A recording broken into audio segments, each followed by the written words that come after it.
Nice. Oh shit. Here we go again.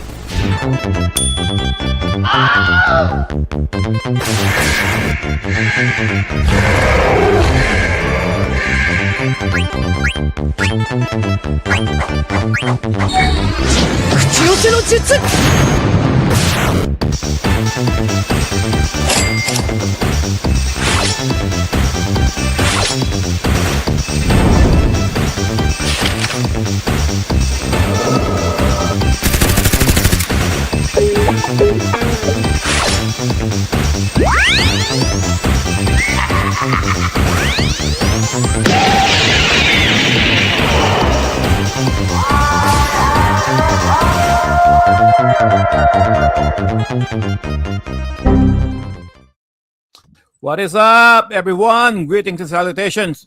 Welcome back to the Timeless Gamers Show, where our games and our bodies may grow out of date, but our gaming experiences will forever remain timeless. And we are now live in Facebook, YouTube, and Twitch. So for all of our old episodes, you can still check them out by going to the YouTube channel of the Timeless Gamers Show, or just by going to the official website, timelessgamers.show. Just search in Timeless Gamers Show, of course, and you can still catch the audio version of our previous episodes by going to your favorite podcast platforms of choice. If you have any messages to send us, send them all to timelessgamers.show@gmail.com. And we would also like to take this opportunity to give our timeless appreciation to BitMap Books and the Streamyard for allowing us to be one of their official affiliates. All right. And previously on the Timeless Gamer Show, we discussed our top picks for for some soccer video games in celebration, of course, of the recent FIFA World Cup of 2026. It's all over now. Hey, spoiler alert! Argentina won. I'm sorry. Spain won. Okay, they got the Miku Cup. Yay! Miku goes to Spain. Miku goes to Spain. God damn it! Good. Alrighty, I wanted them to win. Argentina deserved to lose. The whole world were rooting against them anyway. Cheating bastards.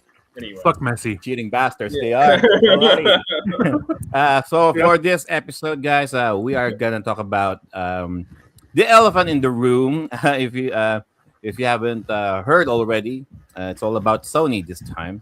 Okay, a lot of bad news going on for the month of July 2026 in terms of video games, but we'll talk about that later. Introducing the panel for tonight, we got Sir Viraj. All right. So today we're going to be talking about Sony and what they have done and how upset everybody is about it. So it should be fun. Back to you. Should be fun bitching and moaning about it. Yay!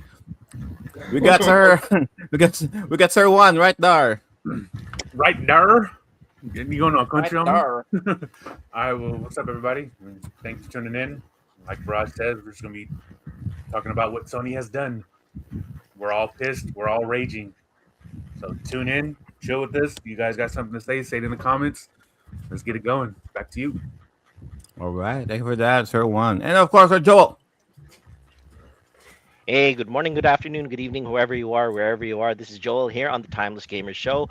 Apologizing first about my not being here last week, but for the Attack-O-Nauts podcast, I wasn't able to make it. I was able to send in a recording, but yes, we are going to be talking about the atrocity that Sony has committed. Two atrocities that Sony has committed recently, with their announcement and with their subsequent action of letting their servers get taken down, which just highlights the first atrocity. So we are going to be talking about it. This show is going to be all about opinions and reactions as to what has transpired, as to what Sony has announced, and what Sony is planning on doing in the future. As Juan said, we look forward to all your comments as well. As the audience, we love hearing from you guys. React not just in the live, but also in the replays or in the VODs. Just reply, comment. We'll do our very best to answer all of them. Back to you, Joel. All right, thank you for that, Sir Joe. And of course, returning back to the show, seething and furious that he cannot really tolerate going to the chat, might as well just come up here and say his grievances online live. Sir Ryan. Yes, good day, ni hao tao ke, guamet sa sangkwaksyang. My name is Richard Ranartiga, and I'm back because I have a lot of beef with Sony right now. Ugh. So much beef, Sir Viraj is getting away.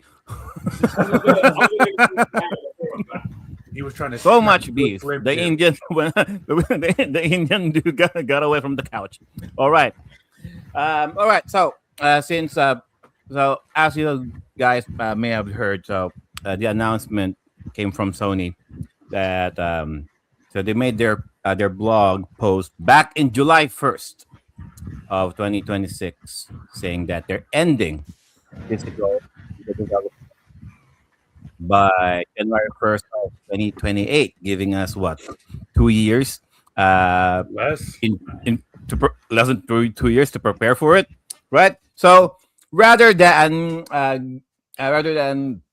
just killing over and capitulating, might as well just stick it to Sony. We'll do some shameless plugs. We'll do just some show and tell. Where in this segment, it's been a while since we did this. We'll just show and brag whatever games that we have lying around that we recently acquired. Oh, not just video games. Could be anything. Could be books, manga, anime, toys, music, whatever we have lying around that we just recently acquired. Because hey, it's been a while since we did this. I know this one has a few. How about Sir Joel? What do you got for the class? A few. He's got a list. Jesus. Well, maybe not a list, but I have been availing of the sales in Woot.com. Again, Woot.com has been my go-to when it comes to stuff that go on sale. My magical price point is $20 and below, and anything that goes on sale that I'm kind of interested in, I do get because, well, like Joe says, physical media is on the way out, according to Sony. We vehemently disagree. That's why we are supporting it. So, Wood has been on a sale, on a sale binge recently, and I've gotten most of this stuff for $10 to $20, grand total each. So the first one is just a second copy of one of my most favorite games of all time, Kingdom Come Deliverance, the Royal Edition. This is a hard as balls first person RPG set in medieval Bohemia. You are a lowly blacksmith's kid who has his entire village plundered and destroyed, and it's up to you to try to get this sword that your father smithed for for royalty to bring it back to them. And yeah, you get into a lot of adventures. Kingdom Come Deliverance Royal Edition. Yay, Xbox. Yes, Xbox, definitely. It sounds like I'm going to be watching Game of Thrones. how you were Yes, explaining it. actually, in a way, a lot of the things that happen are very much Game of Thrones esque. Juan. Okay, now Yeah. switching over to the blue side, though, I love racing games. So this one was selling for $10. Project Motor Racing. Now I've had very mixed reviews about this. A lot of the top hitters, Gran Turismo 7 and things like that, Forza Horizon have been hogging the headlines recently. But Project Motor Racing is something that flew under the radar, and I hear it's kind of buggy, but they have a good selection of cars. This one is on PS5. I got this for $15, so that goes to the It's- pile. Yeah, that changed because now it's 30. 30, really? Okay. Wow. Well, now a duo of Miss Hino and mine's favorite series, Harvest Moon, The Winds of Anthos Complete. I had this on Switch, just the basic one. Winds of Anthos Complete has all the DLCs, and sad to say it's on PS5 because I believe the cartridge might not be able to handle all the content. So Harvest Moon, I know Miss Hino is not really in favor of the modern version of Harvest Moon. She prefers the Story of Seasons, but a farming game is a farming game, and I love farming games in general. And this one is a duo. It's Harvest Moon Sky Tree Village and The Lost Valley. It's a twofer. I think I got this for $20, so basically $10 a piece. Harvest Moon Sky Tree Village and The Lost Valley. Another post separation of games between Harvest Moon and Story of Seasons. And I know the quality on these ones might not be as good, but like Joe and I were talking about, anything with the Natsume um, anything with the Natsume brand, Koi, Atlas, you're almost always in for a good time. So I'm looking forward to having these for the future in whatever things that I need. Whatever gaming needs that I have. Now, for the non-gaming, I know my daughter has been. I let you guys know that my daughter had been listening to a lot of the soundtrack of something called Epic the Musical. It's a musical, shall we say, opera based on the Odyssey. And speaking of which, the Odyssey is a film by Christopher Nolan out on theaters now. And I just wanted to bring this out. It's a book of Homer's The Iliad and the Odyssey. I'm having her read this during her off hours as a comparison to Epic the Musical. So this is a hardbound book, gold edges, and it contains both the Iliad and the Odyssey. This is her assignment. Hopefully, for the summer, we'll see if she can finish it. If she can finish both books, the Iliad and the Odyssey, it tells the story of Troy, the siege of Troy, and Odysseus's subsequent 20-year trip back home to his wife and to his son. So yes, a book on the Iliad and the Odyssey by Homer. Those are my show and So tells for according to that book, Helena of Troy is black, yes. and Achilles is a trans woman. Yes, absolutely. I know Homer had no idea about that when he was writing the series, but Homer was like, no. yeah, he just said, whatever. Who's- I'll just write. Isn't the trans woman supposed to be, was it Elliot Page from what I Yeah. heard? Mhm. Yeah. Yep, that's him, her, whatever. Man. But yeah, Can we put them all back? yeah. I mean, she was cute. I mean, she was cute when she was Ellen Page. She was very cute. Gummy says, Sir Joel, let's farm. In Fantasy Life. Yes, in Fantasy Life. I'm looking forward to getting the Fantasy Life, the girl who leapt through time. I forgot the name of the title, but it's the newest Fantasy Life version. Gummy, I'd love to have it in physical form, but sad to say they don't have it in physical here in the US. I believe they have it physical in Asia, which I have to import. That is going to be part of our discussion. Really good call on that one, Gummy. All right. Next Play question. Asia. PlayAsia.com for all your import Play needs. Asia, that's true. Play Asia, that's where I'm gonna get it. Yeah. How about Sir One? What do you got for the class? Anything? Yes, Anything most physical? recently- anything physical. Well, for the blue brand, nothing. For the green brand, dude, their Game Pass has been on point with hella games, so I'm trying to play, beat, and delete so I can go on to the next one. But the most recent physical thing that I got, thanks to Jose, he sends me a message at 4 o'clock in the morning, like, "Hey, GameStop has these for $10 right now." Yes, I saw that. I saw the advert on that. That's the Nintendo Switch 2 camera. For those of you in the audio portion, Juan got the $10 Switch 2 camera from GameStop. I told Viraj about this, you know what I'm saying, so we can have a little chat session when we're playing Star Fox, but he didn't want to get it. Oh, he It's too didn't good want to for get him. it? No. Oh, you could have gotten him one. Well, you can at still the end. talk. You can still have a game chat because the microphone's in the Switch. I just don't want to see you. Okay, that's what it means. I know it's heartbreaking. I don't want to look into your eyes. Fun fact: Sir One is actually using the camera right now. Mhm. Oh my I know. Exactly. But no, I'm not. But I'm you don't not have to. doing You don't have to have your face on camera. Like you can use in Star Fox, you can use avatars, so you can be Fox. Yeah. Pigma. Knowing you probably be Andros with your evil ass. I would. I definitely would. Because I would be you and Andros Or- are kind of similar.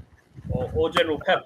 Yeah, or General Pepper. But yeah, I've unlocked quite a lot of the avatars, but I'm not really into the whole cartoony aspects of the game. I think it's a bit weird. It's just Oh, fun. you can talk- Or you can still wear talk to people, though. you can wear the little ears too. So if you feel Yeah, I've seen that. And That's then- more Jose's Alright. thing than it is. And Juan has And another then- thing. What is that? And then to complete the camera, what we're just talking about, Star Fox. Oh Yeah. yeah, nice, Star Fox. nice. So, Star Fox for Switch 2. Just- There you go. Just to show you, Star Fox for Star Fox. and as you can see, it's on, here it is on the TV thank you for here. that, Sir Juan. We're playing It's it. running on the TV. Yeah, I got it. So, yeah, There you go. That's Star Fox running on TV. Okay, might as well. Sir Viraj, what you got for the class? Well, there it is. That's Star Fox. And I could show all sorts of things up here that I've got over the years. I mean, look, He's flexing his OLED TV. There we go. Look, We it's said we said recently, not over the years. it's recent for you guys. You don't see half. That is recent. Turn the lights on. There you go. So here's my table. Dude, there's a you're- side stick. There's And my. there's his flight stick right there. There's Dude, my. look at- Oh, crap. Can There's you hide my, all the Can you hide all the paper towels, bro? That's not cool. Hide all the paper towels. Alright, All the no- paper towels and the lotion. Yeah. No lotion. Some coconut. Oh, he doesn't use lotion, guys. That's my type. Oh Like- man. That's my. He likes it rough. He uses the carbonation from Coca-Cola. So we have that there. Yeah, advertising for Coca-Cola. So this is it. My Switch and my Switch 2 sit there, and there's a whole bunch of physical media over there. We'd be here all day if we went through my whole physical media collection. But yeah, that's basically it. I haven't bought anything recently apart from Star Fox. That's enough for me. That's enough for me. But anyway, back to you guys. Your All power right, strip thank you is for not in that. compliance with the fire department, man. That's a little too. There's a lot of, trust me, there's loads of plugs in this room. It's ridiculous. They all have surge protection on there. They are actually smart in that regard. You should have seen when I had all my stuff hooked up. Yeah, I had multiple surge protectors. It wasn't safe, but you know what? Nothing was gonna fry. That's all that matters. That's the key thing. Yeah, you got to have surge protection. But I've got so many things plugged in, it's ridiculous. Well, I we think that's need to safe. plug your ass into a surge protector, okay? Yeah, that's the key All right. thing. How about Sir Ryan? What do you got for the class? Anything at all? Well, a couple of few things. Yeah. Pretty much this is my anxiety toy. Oh, So in case I cool. get anxious, this is what I go for. It's like the keyboard, mini keyboard. Then is that right? Yes. Very cool. I like that. Okay, the mechanical But- clicky. Feel. But he's flexing. It's my keyboard. It's my yes, keyboard. absolutely. Ryan, It says bitch. Ryan right Ryan. there. Yes. And of course, you notice also a little change in some of the item. One, I include my Chinese name in my name Yes. today. Very true. Second, I'm broadcasting from my kitchen area. It's just for a little change. And third, since I'm in kitchen area, instead of using Windows, I'm using Chrome OS Flex. So All right. this is where I'm broadcasting right now. Oh well, it seems to be very stable. I don't see any glitches or things like that. Chrome OS is a very good alternative OS, if you ask me, personally speaking. Mhm. And it's cheap. And it's cheap. Yes, that's true. All right, that was Ryan. If you want to flex, though, if you want to flex during the episode, you should get back there and start whipping up something in the kitchen. Oh, that would be cool. Yeah, there you go. But anyway, all right. So that's Ryan's show and tell. How about you, Joe? What do you got? I got a few. All Okay. Well, since No, it's been a while since we did this, Oh, so no, it has been no. amassing for a while. So just a quick rundown.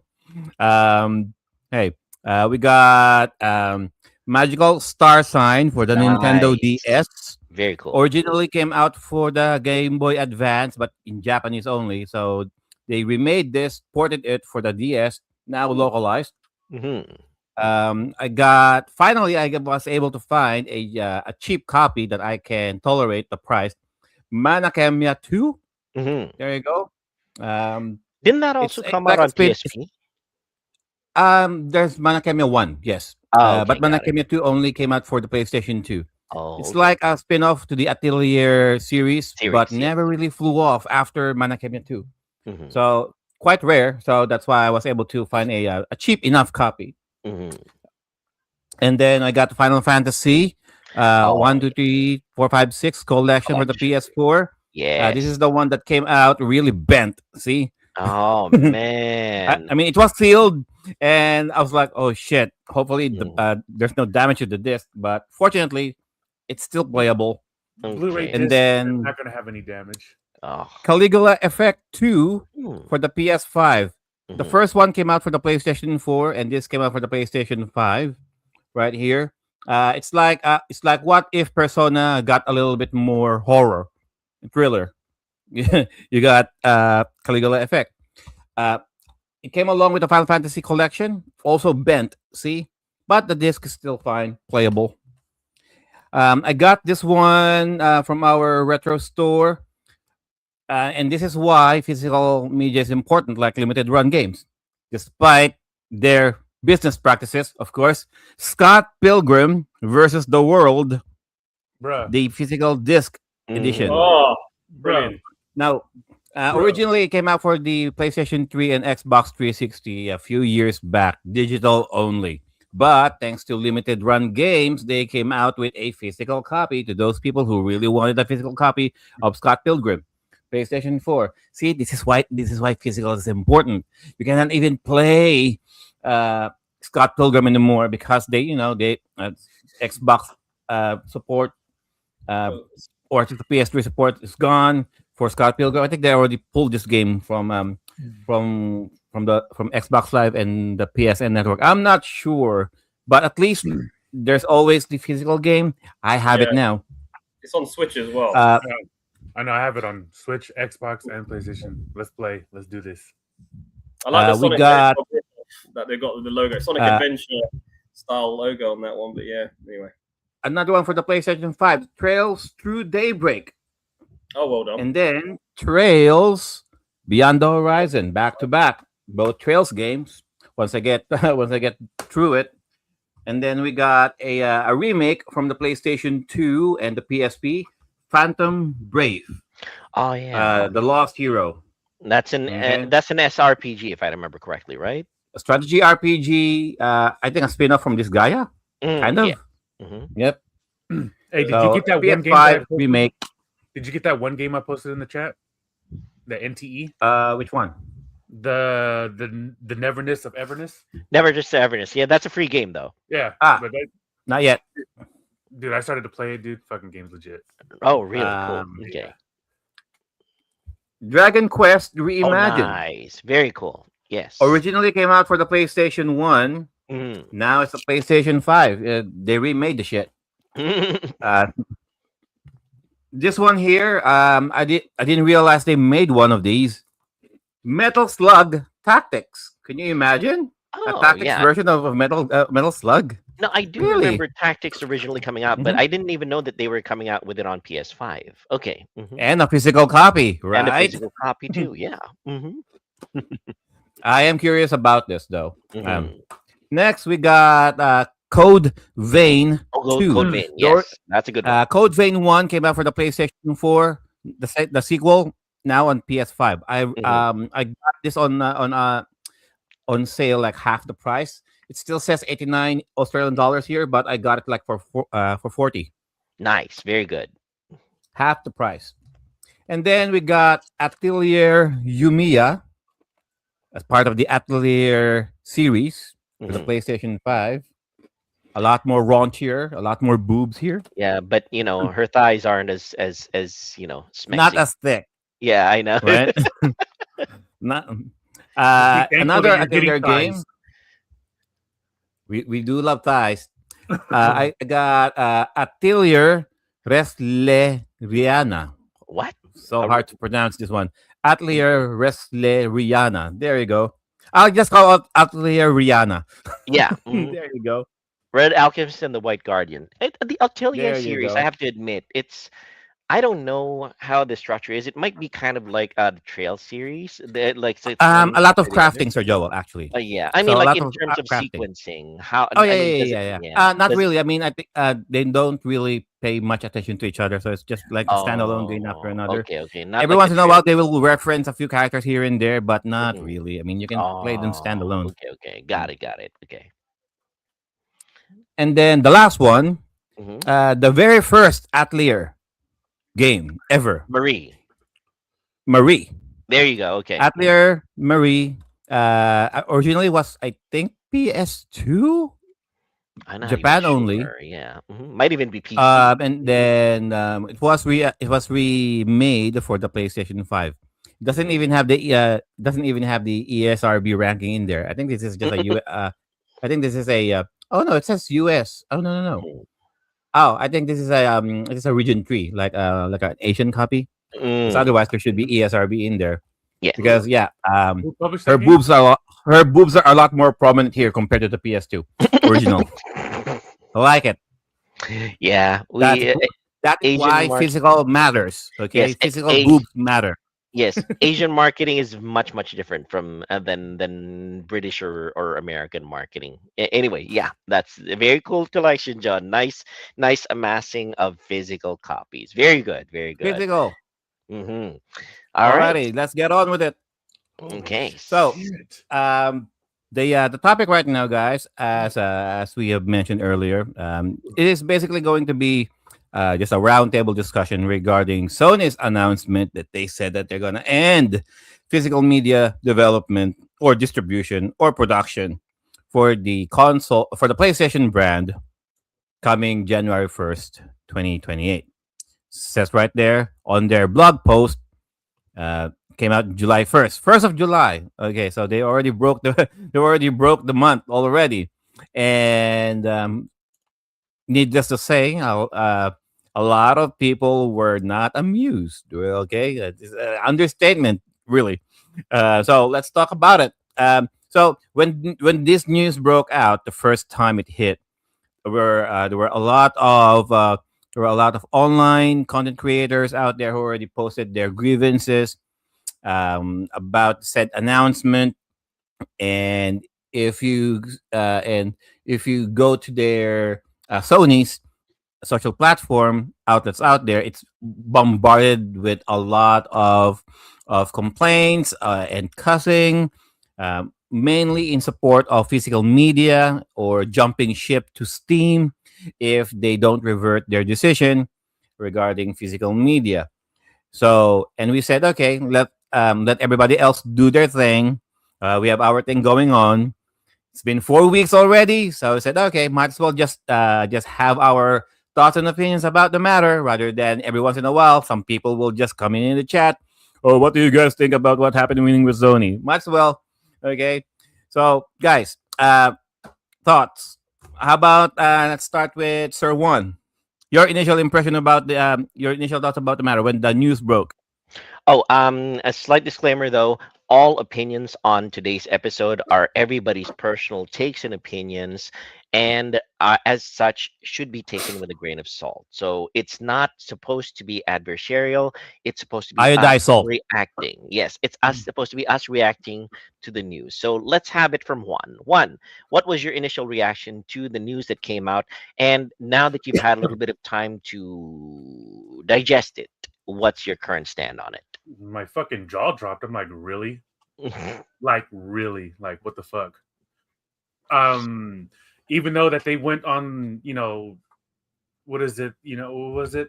What the fuck? Them, introducing like the game sharing and all that bullshit. It's like, dude, why you sit here and do all this crap, and all of a sudden you're gonna take that away? Mhm. Like, it's irritating for the fact that, like I said, I mean, shit, I've been on fucking PlayStation since PS1, launched, and I'm a collector. I rather have physical versus digital, because it's like, I just want something to show that I own it. I own a piece of that, that gaming's existence. How do you do that when it's digital? Yeah, you still have it, yes, of course, but it's like, I want something to kind of showcase. It's like all these games that, that Joe got, like, he can showcase them, he can put them on the wall, whatever. I'm saying? He's playing a certain game. Guess what? I'm gonna put it right on top of my table. That's Very what true. I'm playing right now. Mhm. But it was just irritating. I mean, my thoughts at the beginning, I'm like, what the fuck? Like, is it a fucking joke? Are they bullshitting? Are they gonna turn around and be like, hey, you know what? No, we're just fucking with you guys.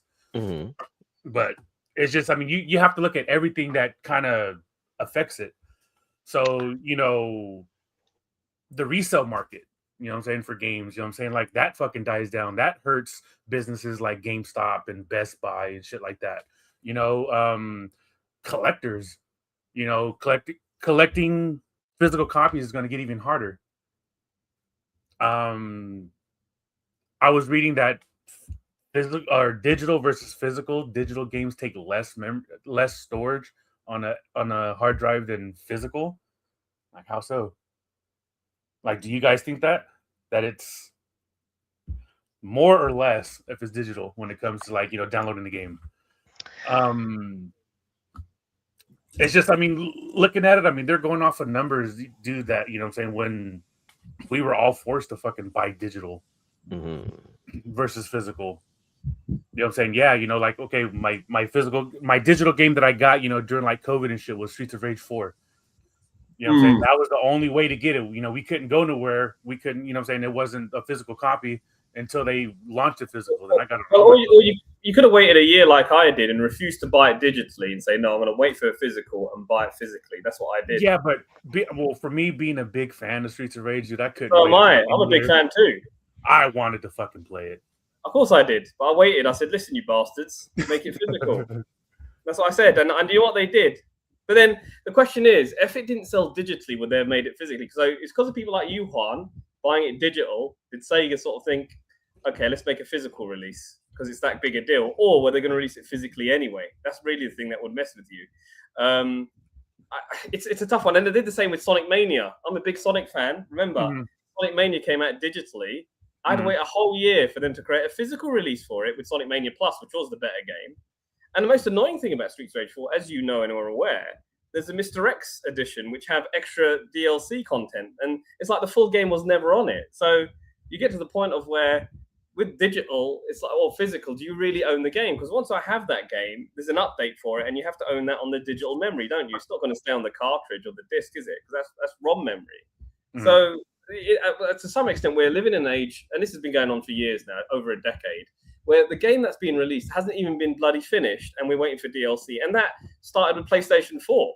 If we're being truly honest, that's when DLC became a thing. That's when we're getting games that were unreleased, and the final version, you'd have to wait for an update. And that would take a form on your hard drive. So the digitalization of games and the lack of tangibility began really with the PS4 era at a small scale compared to what we're going to experience soon. But that's where the writing was on the wall, sadly. And this was something that was going on for a long time. So I know you were like shocked or upset about it, but I saw this coming. It was just a matter of when, not if, sadly, from my point of view. This was going to happen. Then really, who voted for it? It was the consumer. Like you said, I wanted to play Streets of Rage 4. I had to buy it, so you bought it digitally. So because they know that they have you, because they know that's the only way you have access to the game, that and you'll buy it. And as I posted in our private chats, look, $70 million worth of physical media sales, 1 billion profit, 240 million, digital media, 7 billion. What's the bigger numbers? I can understand the business idea of what they're doing, but does it make it right? That's what we're here to discuss today. Yeah, and also you have to concern yourself with the argument. Sure, the numbers make sense for the company itself. The numbers do make sense, and of course, the company will always be beholden to its shareholders or to the people who are putting in the money on a major part for the company's continued operations. Yes. But you also have to consider that if you only listen to what those shareholders say and not what your actual customers want, sure, the actual customers will buy digital, but there is also a clamor for the fact that they also want some kind of symbolic ownership to what they buy. And I wholeheartedly agree with you, Sir Joel. I absolutely agree. I think it's ridiculous because, whilst we're focused on the bigger number, 7 billion, over 240 million, why are we ignoring this user? 70 million is not to be sneezed at. $1 billion here you're saying goodbye to. A billion. Okay, that's a lot of money. Okay, it's not as much as a gross of an Avengers movie, maybe, but it's still a lot of money. But that's the thing. That $7 billion fucks up people, who lose the physical ability to trade, lend, or resell games. That's what my opening. This is an anti-consumerist move in the sense that you made a very interesting point. To be able to say, if you buy a game and you want to lend it to me, there's only way I can buy it to get it is buying it. If it's all digital now, isn't it? Unless there's a game share thing that Nintendo, and that's you only get to share it for 2 weeks of game share on Nintendo or whatever other platforms offer it. But to physically lend it to someone is actually very, very good. In fact, you're losing that. But that's you can always look at that as a more socialist thing. But then there are people. I think games should be available to everyone, to be honest, whether you can afford it or not. And I think that there's something that's being lost there. Again, the pre-owned market is going to be affected. That's an $8 billion industry as well that's being affected by Sony. Sony are the only ones doing it, but we know that Microsoft and Nintendo will follow suit. It's only a matter of time. It's a question of when for those two guys. I know Nintendo made an announcement with the Switch 2 saying we're going to be physical and release our games physically. Yeah, right. What's the game keycard about then? But that's another issue. And with their first party stuff, it has been physical. But honestly, with the game keycard though, I mean, realistically, you still have something. Yes, Like, it I is mean, True. true. you I could have sell it. something to show that you have it, and it's not like how Yeah. it was like digital games. Like, you know, you Yeah, get well, like a what you digital going like that for? download So look, code. I could lend you my game key card and you can play that game. Yeah. Yeah, you can't do that on digital. That's what we're trying to say here. Yeah. And you can still sell it. It's still a valid media. But that's It's what I'm just saying. that Like, you have to it's, get the you can still memory. sell it, lend it, Yeah. whatever, if you have a game key card. In fact, that selling game key cards is cheap now. In fact, it's such an affordable way to game now because they don't have as much value because they're not physical. So for the gamer, it's a good way to do it because they depreciate so much. Like I got Sonic Generations on my Switch 2, the Switch 2 edition, because it's game key card. But I got it cheap pre-owned. It was like, I think they went £60 for it or something. It was £35 I paid for a pre-owned version. You know, and that was so much cheaper than buying a brand new one. It was a game key card. So it's actually brought, I think, the pre-owned aspect there. But going back to Sony, we're talking about the digital aspect. I suppose it affects all of the big three right now. Yes, you're absolutely right. In terms of the pre-owned market, it's affected it. In terms of people wanting to play like games that might have come out 3 years ago, you know, is it going to be available in their shop? You know, and you made a valid point at the start of this episode, Sir Joel, about the Sony servers going down. You know, and that's the key here. That's the Yeah, it's a very small preview of what happens if they do go completely digital. And Sony says, Sony encounters this little hiccup, and everybody can't play their digital games anymore. It is a small window as to what you guys are going to be facing in the future. Yeah, I'm saying you guys because you guys know because I personally am not going to be buying any Sony consoles going forward. PS6 can go leap off a lake now. Another argument for this is, and this is a very important point on I'm not ignoring those in the comment sections, and I will answer these questions here that are there in the comment section. There's some points that have been really well made here actually, with Pokopia being game key card. Yeah, I get that as well. Microsoft 365, it's digital now, isn't it? You can't buy a Microsoft disc on your computer, so things have been starting to go digital on the other side of things, and even physical media. Sony have stopped making 4K players, so will 4K come to an end? And I can see that happening too, and that's when I'll start snapping up all the 4K discs cheap. I would say that that there is a lot to be said about just removing that tangibility. And what I don't understand about Sony is if they're thinking they're not making enough money. If I was a Sony executive and I look at the figures and the shareholders, I want to keep them happy. Yeah, okay, keep things digital, but I would still go ahead with physical. I'd just raise the price of the physical media if they're not happy with the return. At least the user will say, okay, well, I want it or not to pay this much for the same game. Once that happens, too, I mean, you got to think, game companies like GameStop, dude, you think the prices are going to fucking stay low? Dude, they're going to skyrocket once. They're going to skyrocket. Once physical games are no longer. I mean, they're going to try to make their money back somehow if, they're forced to fucking shut down. Well, I don't know if that can. I suppose it's all relative because they don't have a monopoly GameStop. There are other places like eBay and the rest of the gaming, and there's enough of these games that were printed. So obviously the market will determine what its value is. The demand, it's the consumer that is paying, which will pay for it. I mean, when I sell games at the markets, it's only worth it if someone buys it. That's what I will say. I've got a game that's really rare. I'll put it for £1,500. But nobody's buying it, so I'm going to have to lower it at some point. There is a glass ceiling to be had here. But I understand the sentiment that you raised, Juan. Prices will generally go up. And to be honest, retro gaming, there was a bubble during the pandemic, and it has burst, and it's now settled down a bit because they got really high during the pandemic for obvious reasons. And now they've settled a bit, but the prices still remain genuinely high on certain franchises and titles, especially if there's a shortage of that kind of game or that particular title floating about. Pokemon will always be something that I sell for more because of demand being so high. And I'm not saying resources are hard to get Pokemon games. It's just that getting them in good condition is a difficult thing. But yeah, physical media. I remember during the pandemic when Sony was doing their direct and everything, and they were fucking like showing off the PS5. Like, oh yeah, pre-orders are going to come at this time. Dude, right after that fucking conference, I remember this to the T. Yeah. Jose texted me. Yeah. He was like, dude, they started pre-orders already. They're lying. So dude, me and my brother were fucking going down to GameStop to try to get it. Yeah, I think during the pandemic, when the PS5 came out, I managed to get one on release. But then I looked at what people were paying for them, and I sold it after I got it straight away because someone offered me double what I paid for it. I couldn't say no to that kind of money. My homeboy sold his PS5 box for $500, an empty box. Wow. Dude. Madness. I'm like, whoa. That's Well, Fuck. cheap. I'd like to interject a little something here. Sony's announcement actually affects Ryan as well because of the Ryan, our panelist here right now, because of the fact that we are just discussing the effects on the first world. We're not even talking about the effects of the Sony's announcement in the third world. We're talking about countries that have absolutely terrible internet service and are only relying on physical media. A download of a multi-gigabyte game will take about a week with the speeds that are available in third world countries like the Philippines, Malaysia, India, or places like that. Their Developing internet nation. service is developing nations. Their internet infrastructure is terrible. And Well, if I they wouldn't go say pure India, but go physical, on. India's all very right, maybe tolerant. not India. Okay, maybe Yeah. not certain parts of India, That's but where they make the certain internet, yes. motherfucker. Yeah, there you go. That's it. All right, fine. Okay, I could see the point one, but No, I get generally the your, big I get your yeah, point. but generally the point is Sony is completely forgetting a segment of the world here that can only rely on physical media.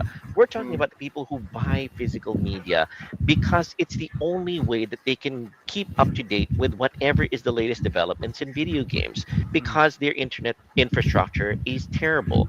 So they buy physical, they play it on their consoles, they slot it onto their PS5s or Xboxes or something, and that's the only way that they can play it. And if Sony goes completely digital on that, they're cutting out that segment of the world because they are not even thinking about that portion of it. Ryan, let me ask you one thing. How's the internet on your side, and how long would it take to download a multi-gigabyte game from in the Philippines right now? Okay. In my case, I'm using 5G internet.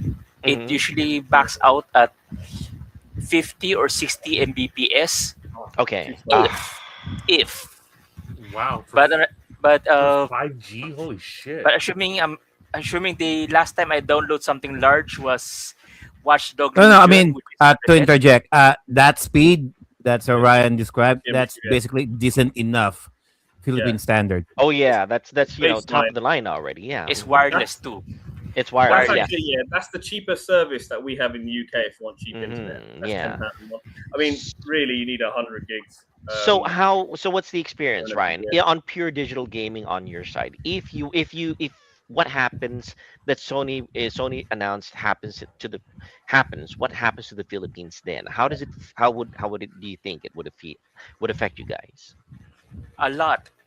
They'll be losing a lot of customer here in the Philippines. Hmm. Especially yes, assuming we do have a decent internet, but man, we're talking about internet in the Philippines. They guarantee 100 Mbps, but seriously, sometimes it only reach up to 10 Mbps.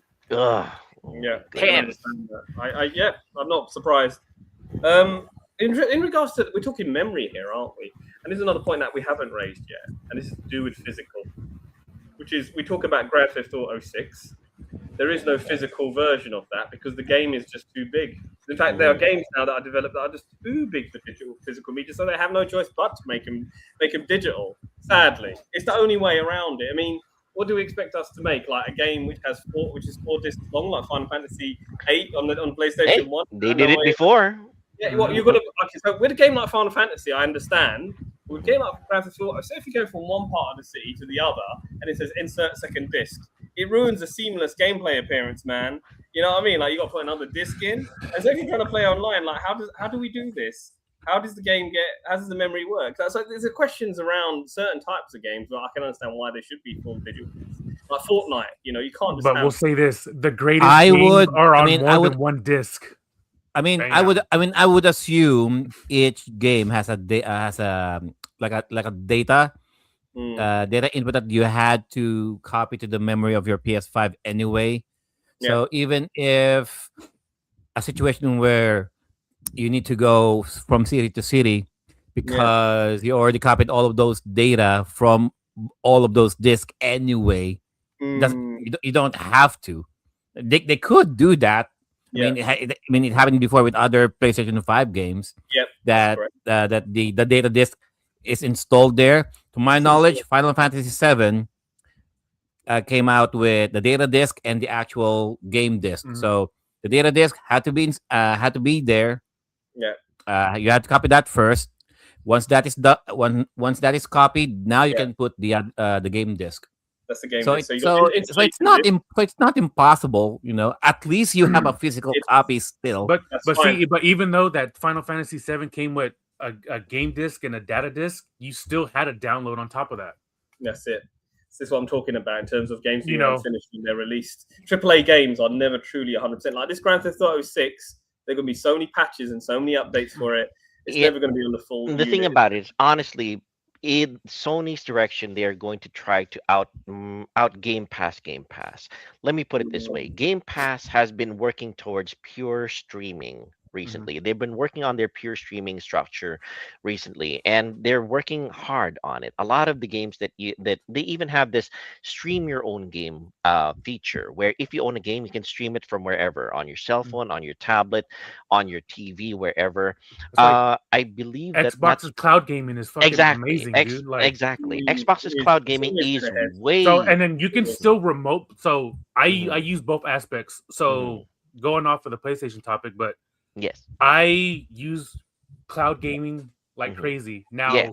I want to play, okay, for example, I want to play Final Fantasy 13. So as Mhm. long as I have that game in my Xbox, I can Mhm. remote play a physical game. Yes, absolutely. Yeah, that's true. But I think Uh, Sony's just Sony's something. trying to. Oh, sorry. Go ahead. Just something to add about Final Fantasy VII. When it first came out for the PlayStation 4, Yeah. the Final Fantasy VII remake. Mhm. So I did remember it had the data disc, the Mhm. game disc, and it's fine. When they announced the Yuffie edition, that's the time when they had to do the DLC. Mhm. And then when they released the integrate version for the PlayStation 5, all of that is included in the Yeah. game. Mhm. So if we're talking about for the PlayStation 4 version here, if you don't care really about Yuffie, Mm. just the actual PlayStation 4 release, just the data disc and the game disc would be enough. Mhm. No, I If do you don't care care about about Yuffie. Yuffie. I want the whole Dude, fuck game. that, Anyway. yeah. Well, I want the getting whole back game. getting back do though, I care. believe to Viraj's point and my talk with Ryan here. The fact is, I believe Sony is making strides and steps towards really trying to out Game Pass cloud gaming Mm. Microsoft, because of the fact that Viraj's argument is the physical media is too large already to contain in our disk, and I believe that's their next step. They're going to try to make it all digital. They're going to try to make it pure cloud, and they're going to try to make it so that you don't have anything.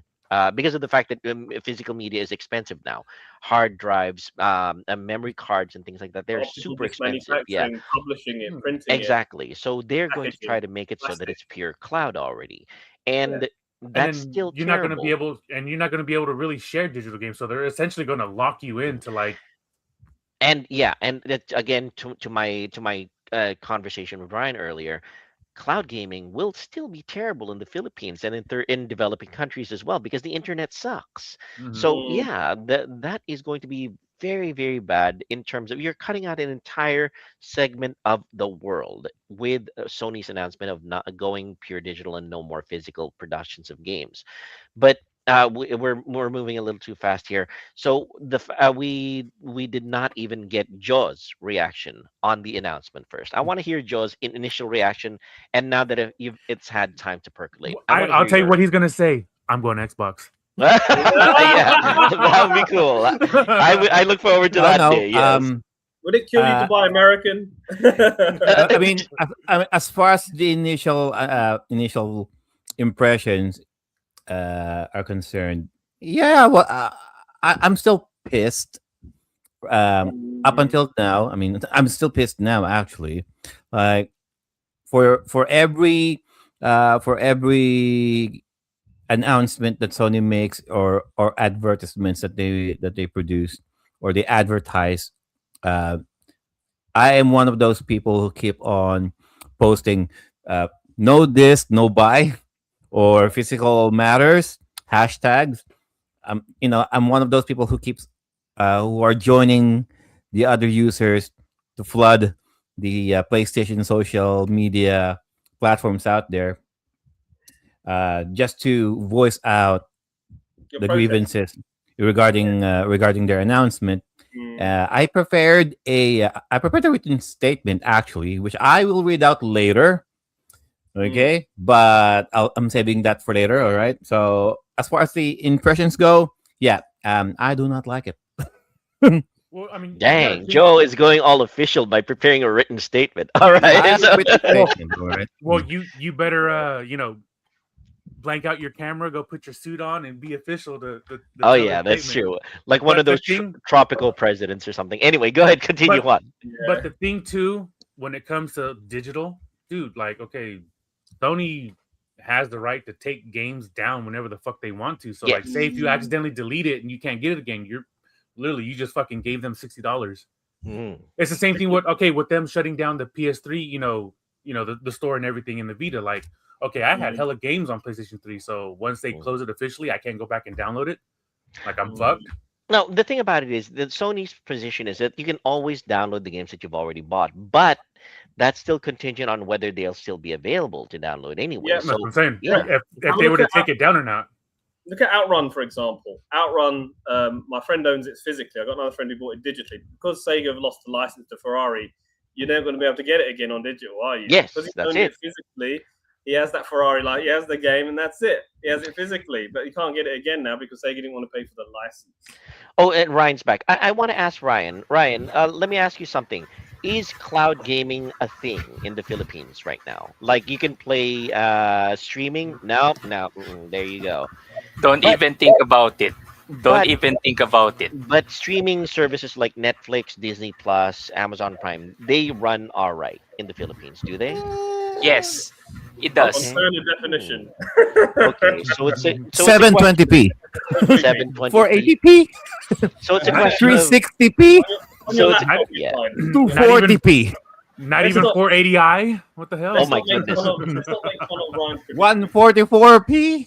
At least Well, he gets to watch it. All right. well, the thing about it is, so that means 1080, give or Yeah, take. 1080. So in terms of streaming, non-interactive media can work in developing countries then if that's the case.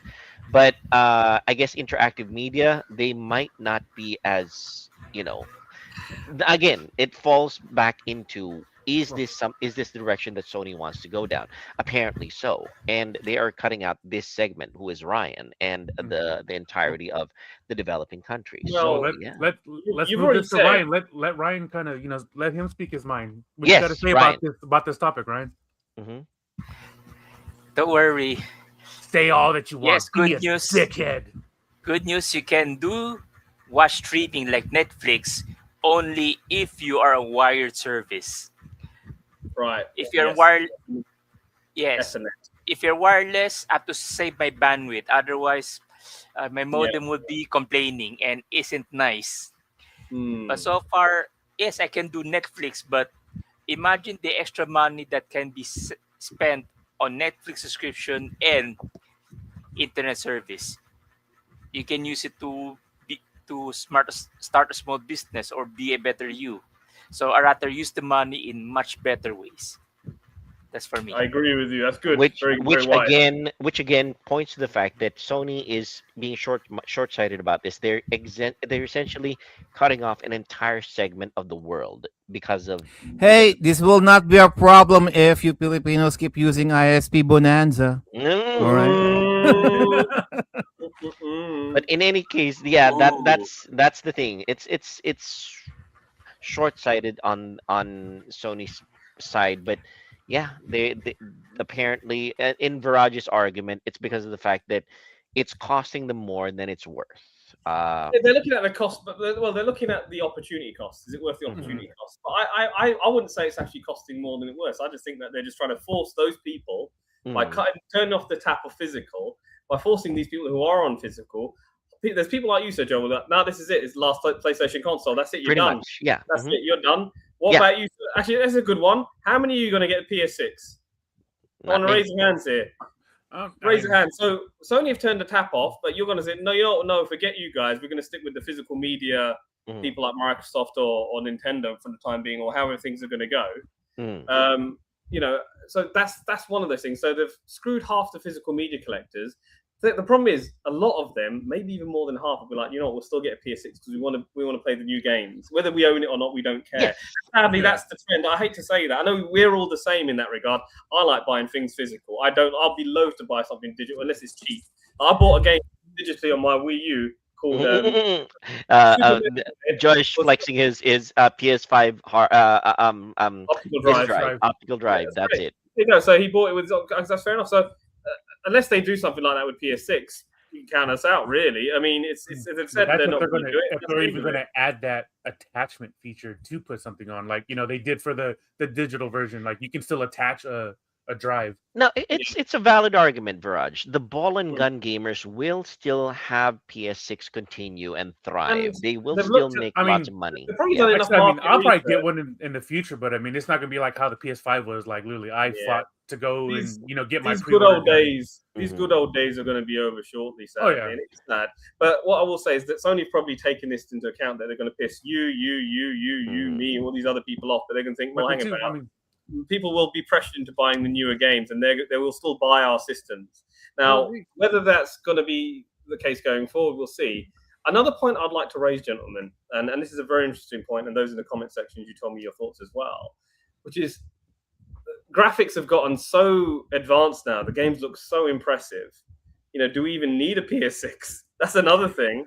And it's the point where the memory is just getting eaten up by the graphics. But I'd rather we just have better quality games. Thank you very much. And we have seen that, to be honest, shown on the when we would do the episode where they're showing all the new games with the shows, the trade shows The that they're showing all showcases. the new games. And there are too many good games, I would say now. So we're living in a nirvana of really good games right now. We're living in a good time. So yes, I would say This right is now where- enjoy the time while it lasts, because sadly, with the way this is things are where going- each company needs to focus on great exclusives for their Mm. respected consoles. that's correct. Mhm. Now- I mean, Sony has like a good lineup of exclusives. Nintendo has their exclusives. Well, they have their Xbox remake. doesn't. I mean, it doesn't matter. But I mean, dude, like, Yeah. okay, like, I don't care how many times, dude. If they were to remake fucking Star Fox again, I will buy it. fucking buy it and play it again. Fuck Fucking yes, because crazy, I love man! Star No Fox. way! No way! I only bought this one, because I thought I want them to make a Star Fox 2, not remake it. I only supported them because I want them to sort of fund and make a proper new game. With Nintendo, they're making too many remakes, in my view. Yeah, there's more money for old rope. And Shigeru Miyamoto, you saw that I posted in our little private chat. He wants more younger gamers who missed out on them to replay these classics. Oh, yeah. But what about what we want to play new? But So I then, think like- Nintendo should focus on something new But rather like I than. said, I mean, but to your point though, like you said, why do we need a new console when the graphics are fucking where they No, are we right don't. now? And I think That's why they need to focus their money on fucking exclusives for their respected consoles. Like, dude, if Xbox was to put out better fucking exclusives versus just Halo and Gears of War, dude, the console Halo's will not be. exclusive. It's not I mean, exclusive anymore. But I mean, Halo's but at the point to where they switched it over. But it's like, if they were to focus on that, okay, so Sony's got fucking God of War. All right, dude, they focus on Yeah. make something like God of War for Xbox, dude. Yeah. You know what I'm saying? Like, dude, it'll be booming. That's Yeah, the I thing. understand. It's Sony that's has like Juan says, there's a tremendous back catalog of exclusive IPs to Sony, and it's a case of they seem to have squandered their IPs, their goodwill, and everything they've had in the past 20 years, shall we say. So it's a case of 30 years. 30 years, yeah. So about 30 years roughly. So it's a question of whether or not it's something that what is Sony's end game on this one? Sure, they want to cut costs. Sure, they want to move people That's the over to biggest. That's the Mhm. biggest. Is cutting costs, more money Yeah. in their fucking pocket. and they also want complete control of what you experience and what you Mhm, that own. too. Money and control. Yes, money and control, plain and simple. Those two things. Motherfucker, they ain't the Uh, Illuminati, motherfuckers. Yeah, well, yeah. I Yeah. mean, yeah, honestly, yeah. All, And- all we can do is vote with our wallets, because that's the Mhm. democracy in Yeah. this landscape. We can democratically say, you know what, I'm not going to fund a game that isn't physical. Yeah, but And you yourself said, Viraj, it's not just us. It's also the ball and gun gamers. They have a lot of money themselves. I mean, virtual cash is spending in ball and gun games is way out there. They I really spend a lot of money. And I'm sorry to have to say, Juan, I know you're a ball and gun gamer yourself, Mhm. but it's your segment that's going to keep this going, and the way Yeah. that Sony's they're, going they're to the ones do with it. the money. You They're the guys are going to breadwinners. be the ones funding this. Yeah. Yeah. Yeah. Well, I Mhm. mean, honestly, okay, we can sit here and talk all the shit that we want, Yeah. be upset. Mhm. At the Yeah. end of it, dude, eventually we'll fucking all bite the Have to bullet and fold. get something. Because You know We're what all I'm saying? going to eat Like, our words because we will probably all yeah, eventually get CS6. We will all probably yeah. eventually get one. I Or, you know mean, what? Or as Sir Joe will do, he's going to say, you know what, I'm going to go Steam. I'm going to play Mhm. exclusively on GOG. Yeah, That's what I'm going to do. I don't exactly. deserve my money. I want to Mhm. have some Yeah, ownership of what I have it's true. purchased. Yeah, why not? Or or I can say, well, I've got a perfectly good backlog of stuff here. I'm just gonna Yeah. play whatever I've got. I Yeah. mean, I see all you guys with all these pickups. I mean, I see Mhm. Sir Joe here. He's picked up he's got like so many games. He's got more games behind him in a that was lifetime. He that was doesn't need just to what buy a he video game. showed. He What he doesn't need to showed. buy any video. He's stocked up.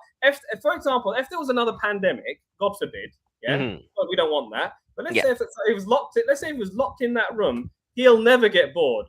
He will Mhm. never get bored. None of us will get bored. In fact, True. I we all will True. have True. never more than get enough bored. games in the There lifestyle, so you go. There's we Juan's can. guitar. There you go. Clone I know Hero it's is little a bitch, man. It's fun as hell. I know Play it's it all little day. consolation, gentlemen, but we have more than enough games already that we can play in like a lifestyle. Like you know me, I still play Sega Mega Drive for crying out loud. So Dan has tasked me to play Thunder Force 2 because we're going to bring back Sega Mega Masters. Nice. Very good. All right, so I've got to get ready for that. So I thought I'd just give you some good news to cheer you guys up. But we're not sure. We're going to get it rolling again. So I've got because the other boys have already got it. So Rick and Steve have already played Thunder Force 2 because they're old. I'm the youngest of the lot, so I've got to play that game. Mhm. But again, there's a whole library of games in that console for a lifetime that I can play. That's one system. There's the Super Nintendo. There's so many systems that we have access to in terms of gaming via emulation or however. Even some are getting like pre-owned PS3 games. I know they're going up in price now, so now's the time to get PS3. There's just so much out there. I'm You sorry to know? have to say this, Josh. You know, so that one of our audience members just placed a comment. You want quality games? Stick with Nintendo. Oh, Ah, screw Yeah. that. weird. No, no, no, no, no, no, no, no. Nintendo. Star Fox No, 2. no, no, There no, we no, go. no. We're Nintendo. quality games in Nintendo. Sure, we're talking about if we were talking about Nintendo's having pure Oh. quality in what they have. Sure, but their business practices are Magical Star Sign. Well done. atrocious. They are the We'll have to business. acquire Nintendo that is one. one of you don't know it, but Nintendo is one of the most egregious offenders when it comes to business practices. Yeah. They're the ones who actually are the ones who On the started off this fingertips. this non-physical trend and jacking up Yeah, prices they to did. $80. Those Yeah, they sorry did. to have to say this, but those fuckers are quietly leading the charge on this terrible stuff. Sorry Hey, to say this, you Josh. watch your mouth, Mister. Yeah, yeah, right. Yeah, I Tom, did like say- the person who's been mouthing f bombs the whole show. Yeah, right. It's a family show. Yeah. I'd have to disagree with you. I don't think Nintendo. We're talking about I know they boobs and started- tits and I know they thighs. started That's with not making money family. at some point. I know they put the prices up of games and with their Wario Kart World and all that. You could say they did Mhm. that, but I don't think they were the ones who led the charge on pure digital. You know, they did say that they would keep things physical, but I understand that in the past they have had like they're not. None of them are without sin. I think we can all agree Mhm. there. I think at certain points in the game they've all done some dark sins. So yeah, I would say as a company they're bitches, just like Microsoft and Sony. However, You know, Yeah, right you know, one of my biggest arguments here is ownership. Sure, Viraj can argue that it's we don't own anything.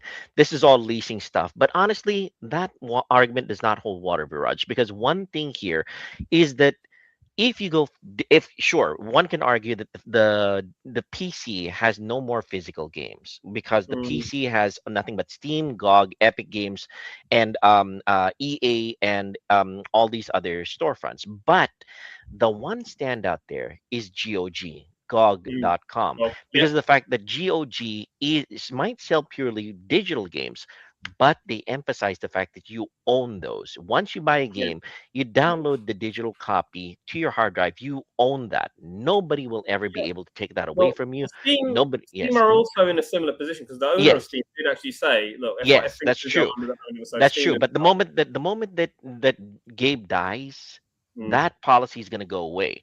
They're going to make sure that none of the stuff that you bought will ever be yours. Whereas GOG, from the beginning, has Terms had the and policy that if you buy something, you get the installer. That's yours. You can download it. You can keep it forever. That is the one thing that, sure, there are no more there are no more physical copies in PC, but with GOG, you still have ownership of what you bought, not like in the other storefronts. And that is the one thing that I really because they have DRM, they absolutely abhor DRM, digital rights management. They take away all DRM. One of their policies is if you're going to submit a game to GOG, it has to have no DRM. So that's how they do it. And then that's why I want to support that one. And if Steam ever goes down, if Epic Games ever goes down, if Sony ever goes down, Microsoft goes down, I'll still have my digital GOG games. I have ownership of those, and I think that's to one's point, because of the fact that ownership is important to him as well. So that's it.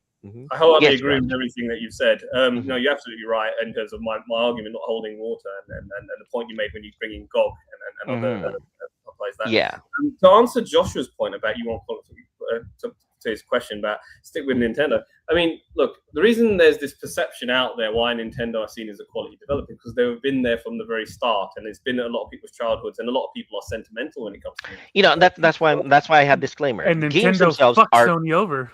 yeah, and that's why my disclaimer was the games are tremendous. Sure, quality games, but they've got scummy business practices also. That's correct. Yeah. I mean, after Iwata, yes. Yes. I would argue with that. After Iwata's gone, yep. it's been True. changed since. But then after I went, Nintendo became a huge success with the Switch, and the Wii U was seen as a bit of a disappointment. But those of us who owned a Wii U, we loved it. I'll tell you that now. Oh, fuck But yeah. but then what I also want to say is, you say you got a backlog of Nintendo games that were quality. Again, quality of games is very subjective. I would argue that Sega are better than Nintendo if we're talking Genesis versus SNES. So there are people that will have different opinions here. So that's very subjective when you say quality games with Nintendo. I would say that there are a whole bunch of new kids on the block, a whole bunch of new developers that are making really good quality titles as well. And you have to open your mind. I think with Nintendo, because of the name, it's the brand. It's like McDonald's. It's that warm feeling when you walk in and people want to eat that food. But it's not good for you half the time. It's junk food. But people like it. We'll go for it. We have a question here. I'm not sure if he's serious. Sir Jake is asking, can you even pirate or can you burn backup games into a blank Blu-ray disc? Assuming you can jailbreak your PS5 and reading bootleg Blu-ray disc, sure. The theoretical answer is nothing is impossible. Everything is possible.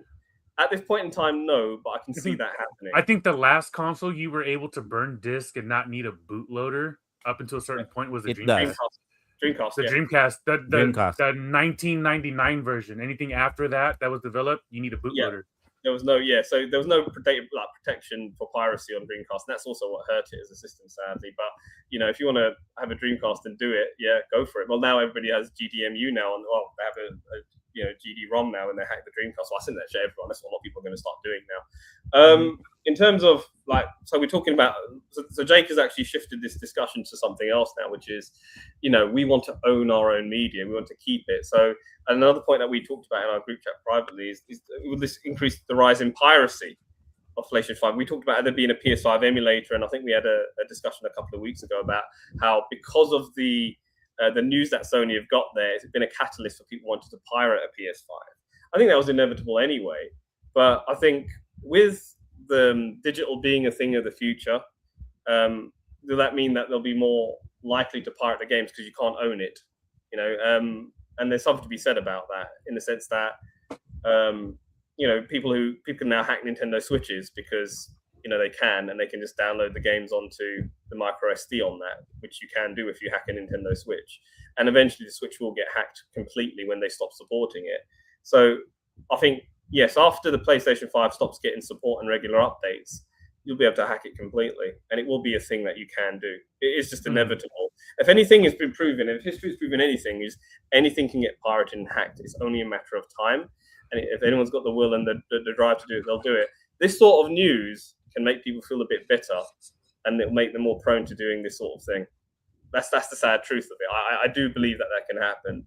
And I do believe that there will be an increase of video game piracy in the light of this because people will want to own the games. Because say if you lose a game, you're going to feel bitter.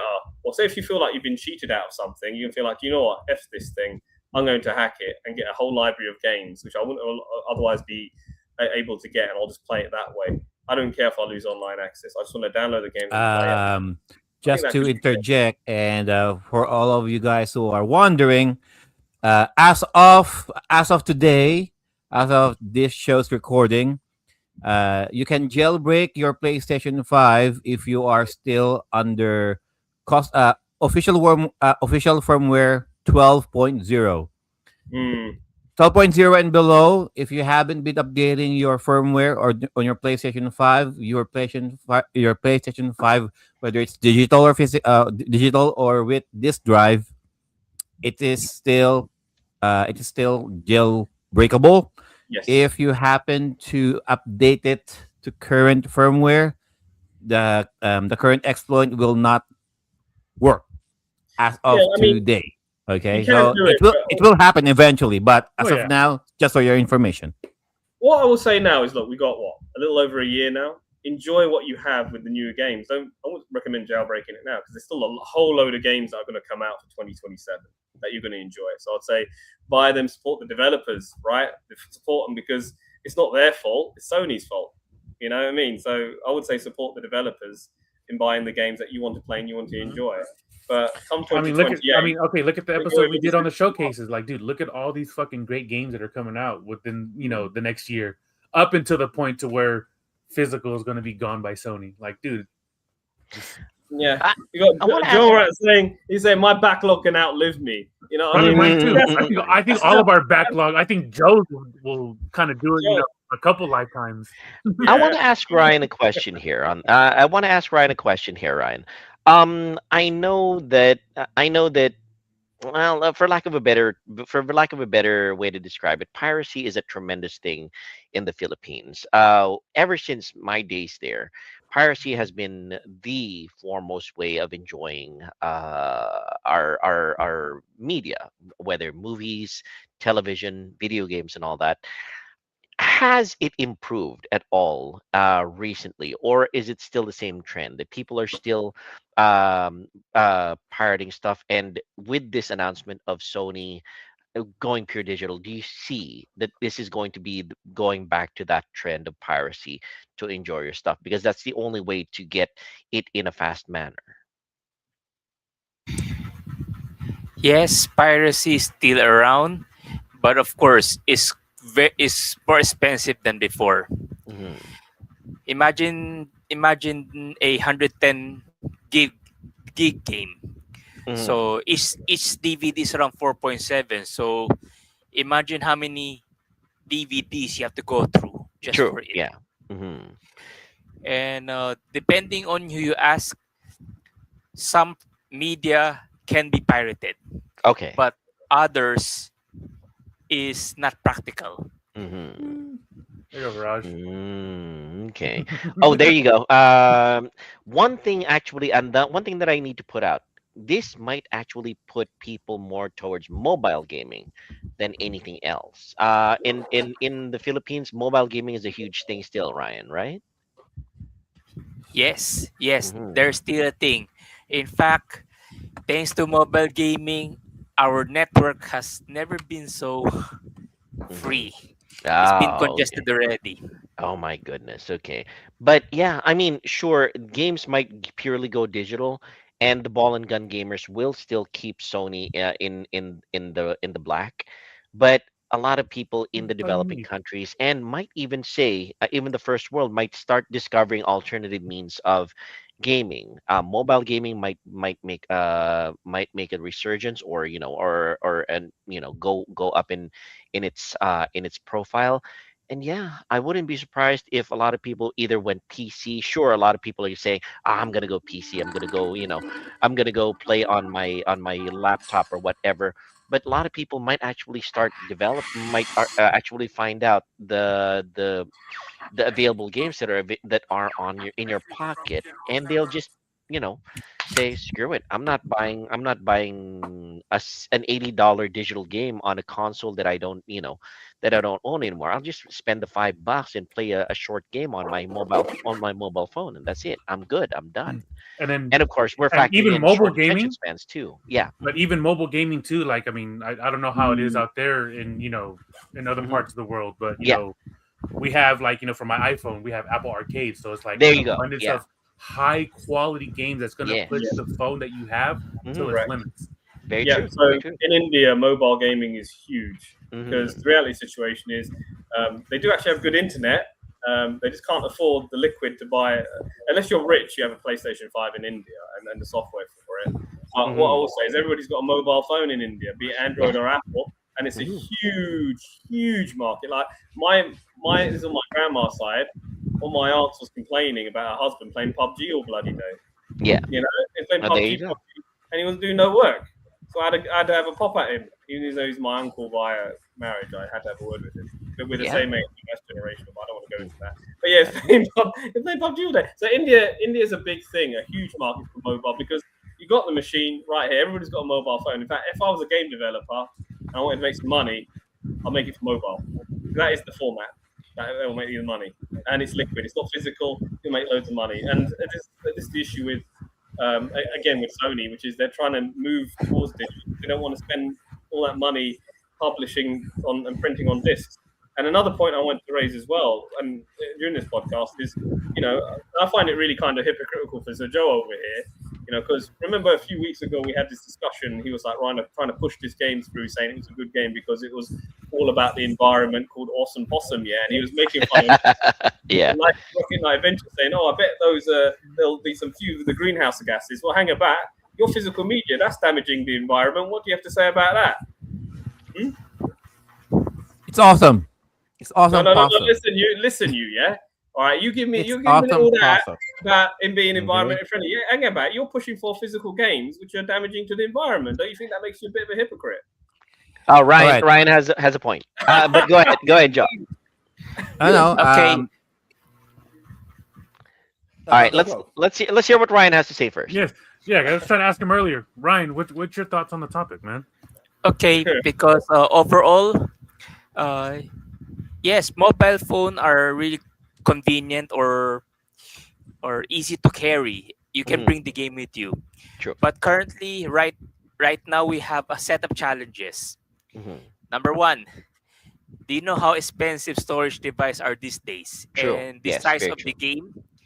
Oh boy, good luck with your mobile data if it's still alive.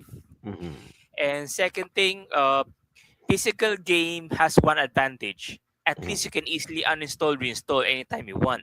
True. Unlike if you have a digital only, yes, it's convenient. You're saving the environment by not printing any CD. But do you know how much data center you need just to play online game? True. Oh, He's got you there, Viraj. He's got you there. but of course, Viraj, I do also support you that going digital is also a good thing if done correctly.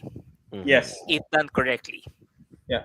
No, you're right. You got me there. I think you need to have a lot of capital to have an online digital game on mobile as well. But once you've got all that secure, you know what I mean? Like, then it could also be argued, well, hang about, you're going to create you're using Sony service anyway for I suppose, you have a point about that, yeah. Oh, well, it is what it is. Now, how about you, Joe? You were about to say something earlier. He passed out. Awesome Possum is still Environment. it's still awesome. No, it's not. It's still No, good for the environment. No. Okay. Hang about. If it's so inspiring to you, why are you for physical gaming, which is damaging to the environment, slag? Huh? Well, Oh no, by keeping it's by damaging keeping the the environment. so by keeping the physical media along with you, mhm. okay, you're preventing littering, okay, because the game is yours. Okay. I'm glad that you're not throwing Okay. your boxes out, but there are some littering that does go on. But that's not the issue. The point is we're actually using energy. We're polluting the environment, producing these optical discs, producing the plastic. That takes energy. In factories, there's going to be pollution caused because of physical media. I remember this But saying, Viraj. that also creates jobs for people. Yeah, I remember Yes. this saying, Viraj. One thing. Let me say one thing. I remember this saying. Some guy was saying, "I eat twice the amount of meat, so some vegan somewhere doesn't make a difference." So in Yeah. this case, the fact is, sure, you can think It about. doesn't work. Yeah, Doesn't work so that way, yeah, exactly. Doesn't work So you can think about saving the environment as much as you can. But as me, trying to recycle stuff here in the US, about 10 Why people in a can't you guys developing just say? in a Why 10 can't in you a just? developing country, 10 people are just going to keep throwing their plastic It bags doesn't in work the that way. esteros. That's the It thing. doesn't So it work that doesn't way. matter. It does Whatever matter. I do, it doesn't It does matter. matter. It does. All you have to say to me is, do you know what? Mm. It doesn't matter because it's good. If the environment suffers for me wanting physical games a little bit, that's fine. Because there's a lot more worse things polluting the environment than physical media being printed. Mhm. That's all you have to say. Yeah, that's pretty much it. No, And the you, fact is, you just don't like awesome possum. oh, there You're you just go. trying Yeah, to there's also that. Yeah. you're just justifying your hate No, against no, awesome but possum. I'm just saying that you're a hypocrite because you're going on about how it was all environmental and all this and all No, that. in Yeah, my you're case- flipping buying physical media. in you my slag. case- It isn't environmentally friendly. That's it. Look It- away. If you ask me, I don't care about the Hypocrisy. environment. I don't care That's about the right. environment, Fuck honestly. the because environment. it's like, That's what yeah, I said last yeah, time. exactly. Look, I you don't guys care. Why I guys mean, in you my can't case, say it like me? I don't give a shit, to be honest. If yeah. I get it, so I get my physical media. The Mhm. hell with it. All right. Yeah. To be honest, there's To worse hell things with the polluting environment. Yeah. No, the honestly, cars are more polluting than video games, for crying out loud. I'm the kind of person who says, all right, I do my very best to try to make sure the environment is nice and clean and everything. But for me to try to say I put that in front of everything else, I don't put it as my first priority. My first priority will always be me, my immediate family, my community, and Yeah. everything that Awesome. matters to me. I don't my heat. Somebody called this the heat map of concerns. My heat map of concern is only within my immediate area. Whereas a lot of people seem to have their heat maps far away from them, and in a point where, sure, you think you're making a difference as to helping the environment and other people out, but honestly, it's so disconnected from you that you don't even know whether or not it Yeah, has an yeah. effect anyway. So And yeah. so it's very interesting you make that point because in the UK there's this huge argument about net zero because it's costing the economy really at the end of the day. It's costing us to have net zero. And to be honest, the UK accounts for so little of the world's pollution. Why are we so extreme about it when United States and China should really be leading the charge? Which is a fair argument. But that aside, let's go back to the topic here about video games pressing. RV, all right? I just looked up real quick. Sony tried to do an all digital thing and it fucking failed. When he did the Sony, what is it? The Sony Xperia Play. Oh yeah. Yeah, that's true. Yeah. Dude, hang on. We're gonna welcome Sir RV. Sir RV. So, physical disc production ending in January 2028. When the news first broke out, the first time you heard of it, what was your your initial impressions about the matter? Go. Initial impressions and how it's percolated inside of you today. And did it make you cry? Did it make you What did sad? Did you, when you heard the news, did you use your tears as lube to jack off? Oh my goodness!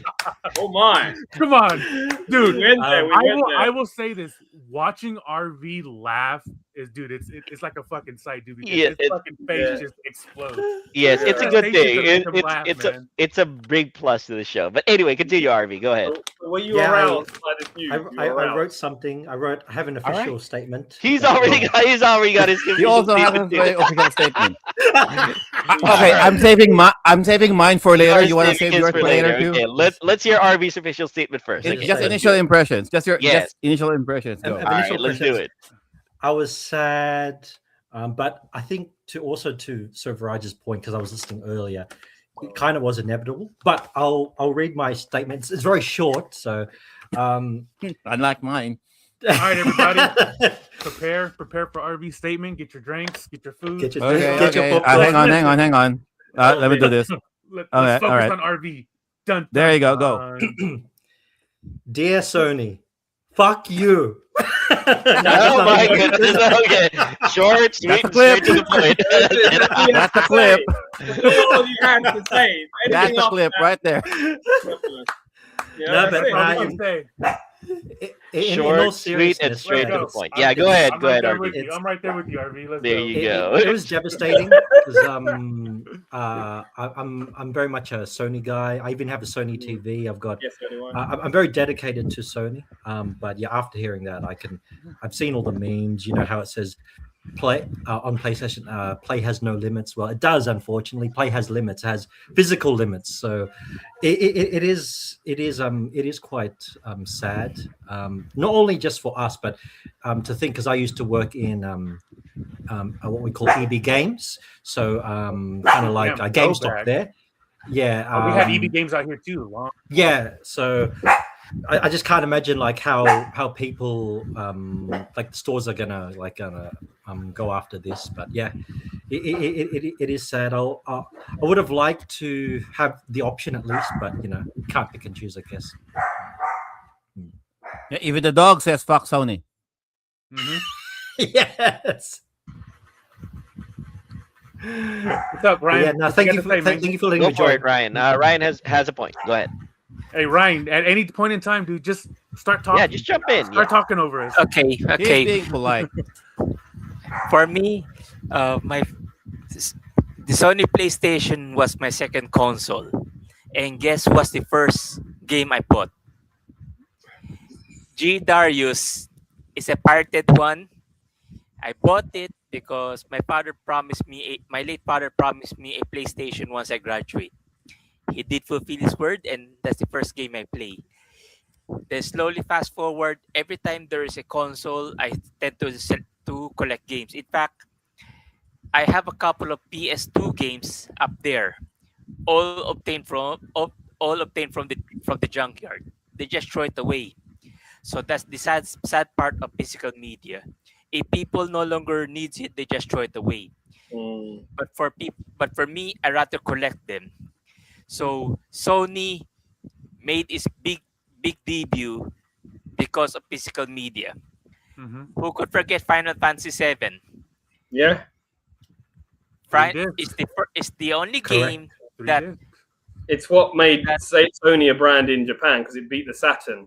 The Saturn was more successful as a console, and it's Final Fantasy VII that propelled PlayStation as being the dominant player in Japan, and it led yes. that 1997 year is when Sony became the dominant player in the video game industry because of that one game. So how could we forget? How could the Japanese Continue, Ryan. Go ahead.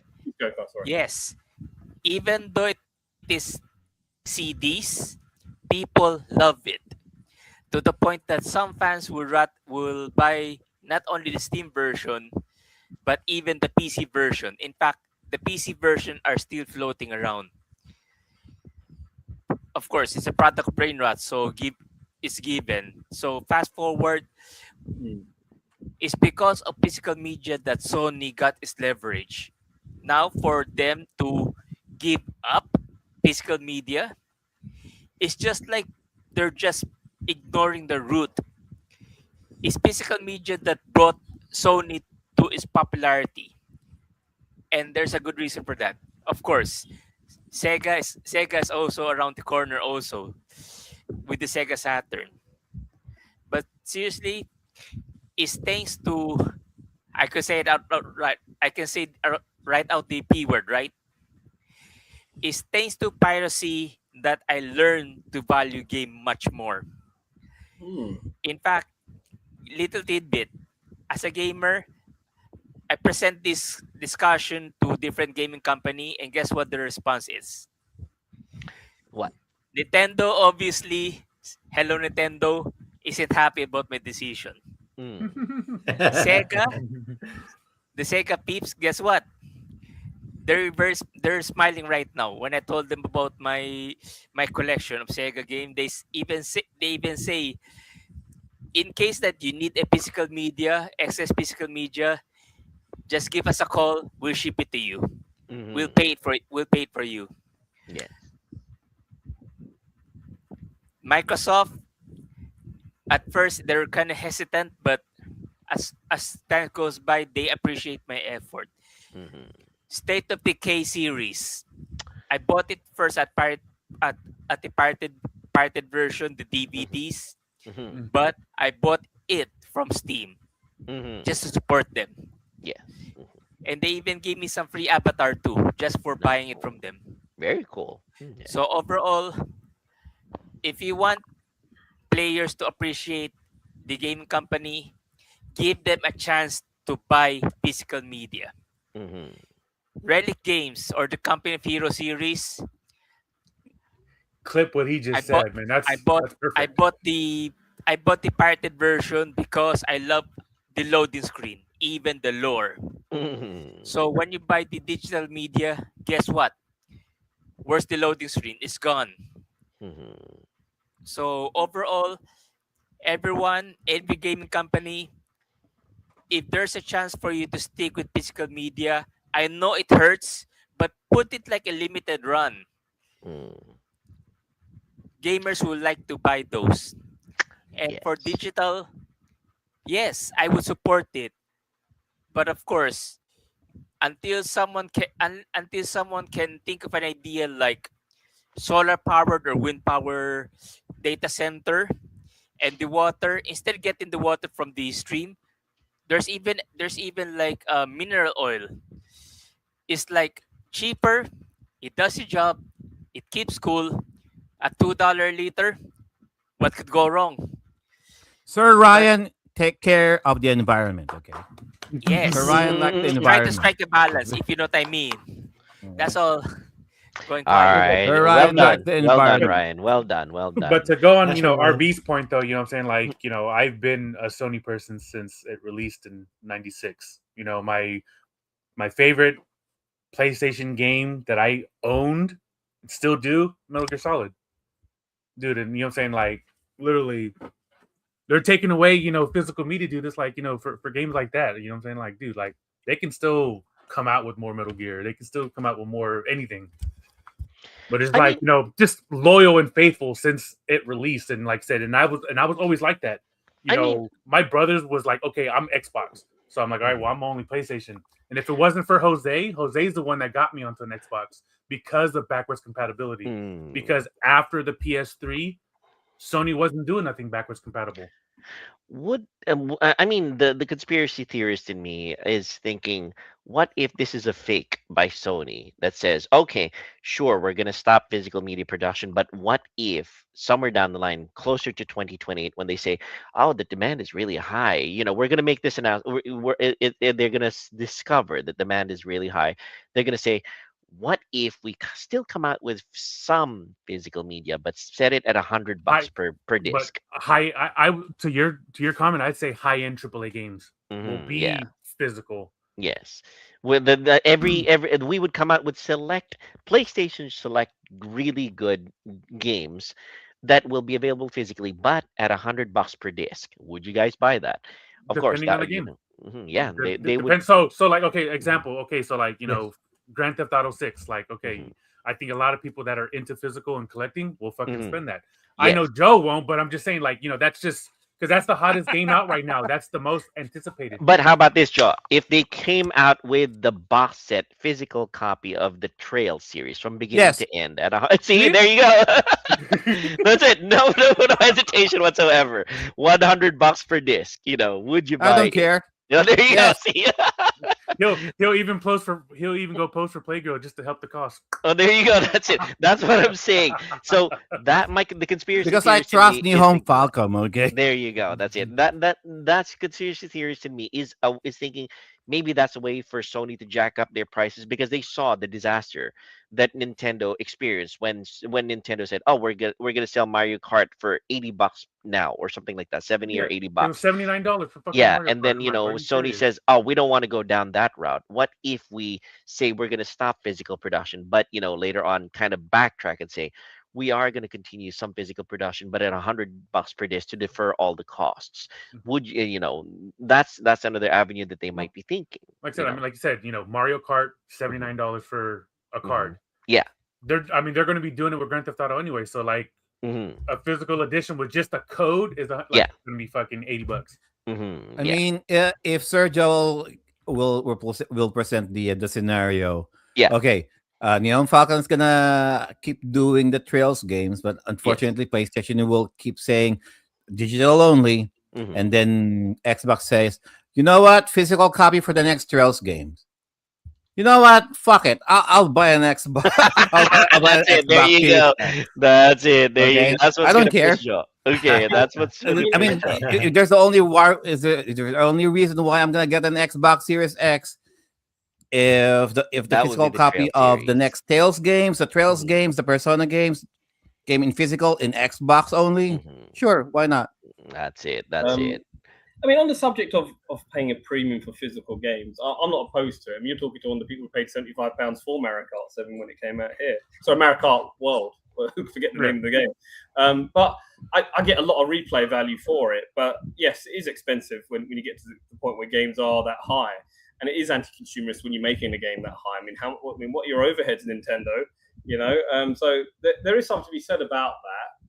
But then I would argue, I would strongly argue that, video games now physically are cheaper than they were 20 years ago. No, that's a bullshit argument. No, No, It's that's the truth. bullshit. It's the bloody No. truth. It's the You know, bullshit it's the old argument. Like Inflation? your consoles Truth. now are cheaper because Inflation? inflation brings it up. Bullshit. No. Inflation is real. You should know Yeah, as an sure. No, accountant, that's it's a a real bullshit thing. It is argument. real, though. Because No. of the fact real. that sure, inflation might make it cheaper, but spending power is still terrible. So we're That's talking because about that's to do with the cost of living in America. and that's but the not fact real. is, it This doesn't is factor. definitely Yeah, made. it doesn't factor in anything. Sure, you can look to the past and say all those consoles that Nintendo, the SNES that you're playing right, that you bought back then for $50 is actually worth $1,000 now.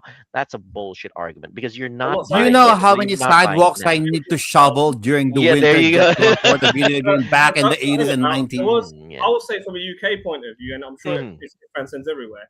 Mhm. There was no minimum wage here in the 1990s. Video Okay. games were, even then, they were £70. Okay, Mhm. so there was a lot more to get that £70 video game. People had less video games because of it. Now, Yeah. we've all had pay rises. Even minimum wage is a lot more than it Yeah, used to but be. we're not talking about the past. We're talking about now, and we're Yeah, talking I'm about talking- yeah. today's concerns. Yeah, Yeah. so I would still say, Mhm. even now, video games aren't even that expensive, even at £70 or Yeah, £75. sure. And of course, we can also factor in the fact that there's so much more entertainment value. For True. $70 Dude. that you buy, that's hundreds of hours of gameplay Okay, that you are Final getting. Fantasy But that's still. 7 Mm, at Toys R Us back in the day was still fucking $50. That's mhm. right. PS1 game. Yeah. Yeah. Mhm. Yeah. And Yeah, then but wages still- less, Now, so- okay, but what are we getting now for 49 and 59 if it isn't just remakes? Mhm. Yeah. True. There's something to be Yeah. said about that. There's something to be said about that as well. So I will Mhm. say that, but then, video games, I would still say, generally speaking, with wages and standard of living getting better and better, they're not as expensive as they used to be. Dude, That's what I would say. I remember Street Fighter Alpha 2 for the SNES was fucking $70. I Yes, remember that too. correct. Yes. I Mhm. think there was no like sort of equalized pricing when it came to games back then. It was like some games were more than another, depending on how the publisher wanted it or how the developer wanted to price things. But what I will say, so I'm going off on a tangent here in terms of Sony doing what they're doing. What baffles me is how, instead of raising the prices of physical, they're doing away with it altogether, because people will pay more if they want it physical. If anything, that's been proven. So Yeah. it must be that they just don't want to bother with the whole cost of it. Now That's the what it thing is. about it is, John put up an argument here, not directly related to that one. Don't argue about money with an accountant. Yes, Yeah. That's one.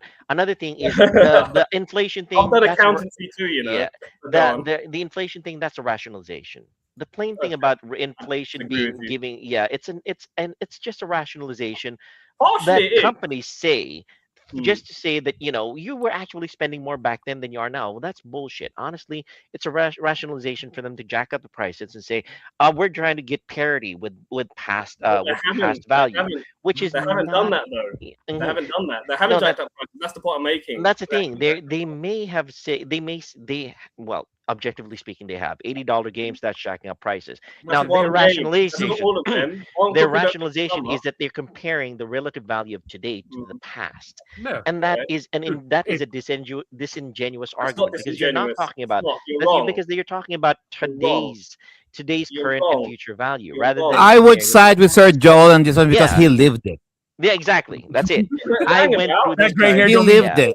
Yeah. He knows. He knows it because he Mm. lived it. You have listened to the point I've raised, which is wages were stagnant, were lower, and the video game was still like Sir Joan said. That Final Fantasy VII was still $50 back then. People were getting paid less. People had to work harder to get that $50 Yeah, game. but we're not living in there now. That's We're the point I'm we're not making. living there anymore. I mean, it's- We're okay, We're living in a here. better Yeah. world now, so video games are more cheaper now and accessible now. 'cause But you the get paid. point No, is it's the not. fact that So that's my the point case. is okay, but the point is, if we were fucking Yeah. spending $80 on a game back in the fucking 90s, early 2000s, Yeah.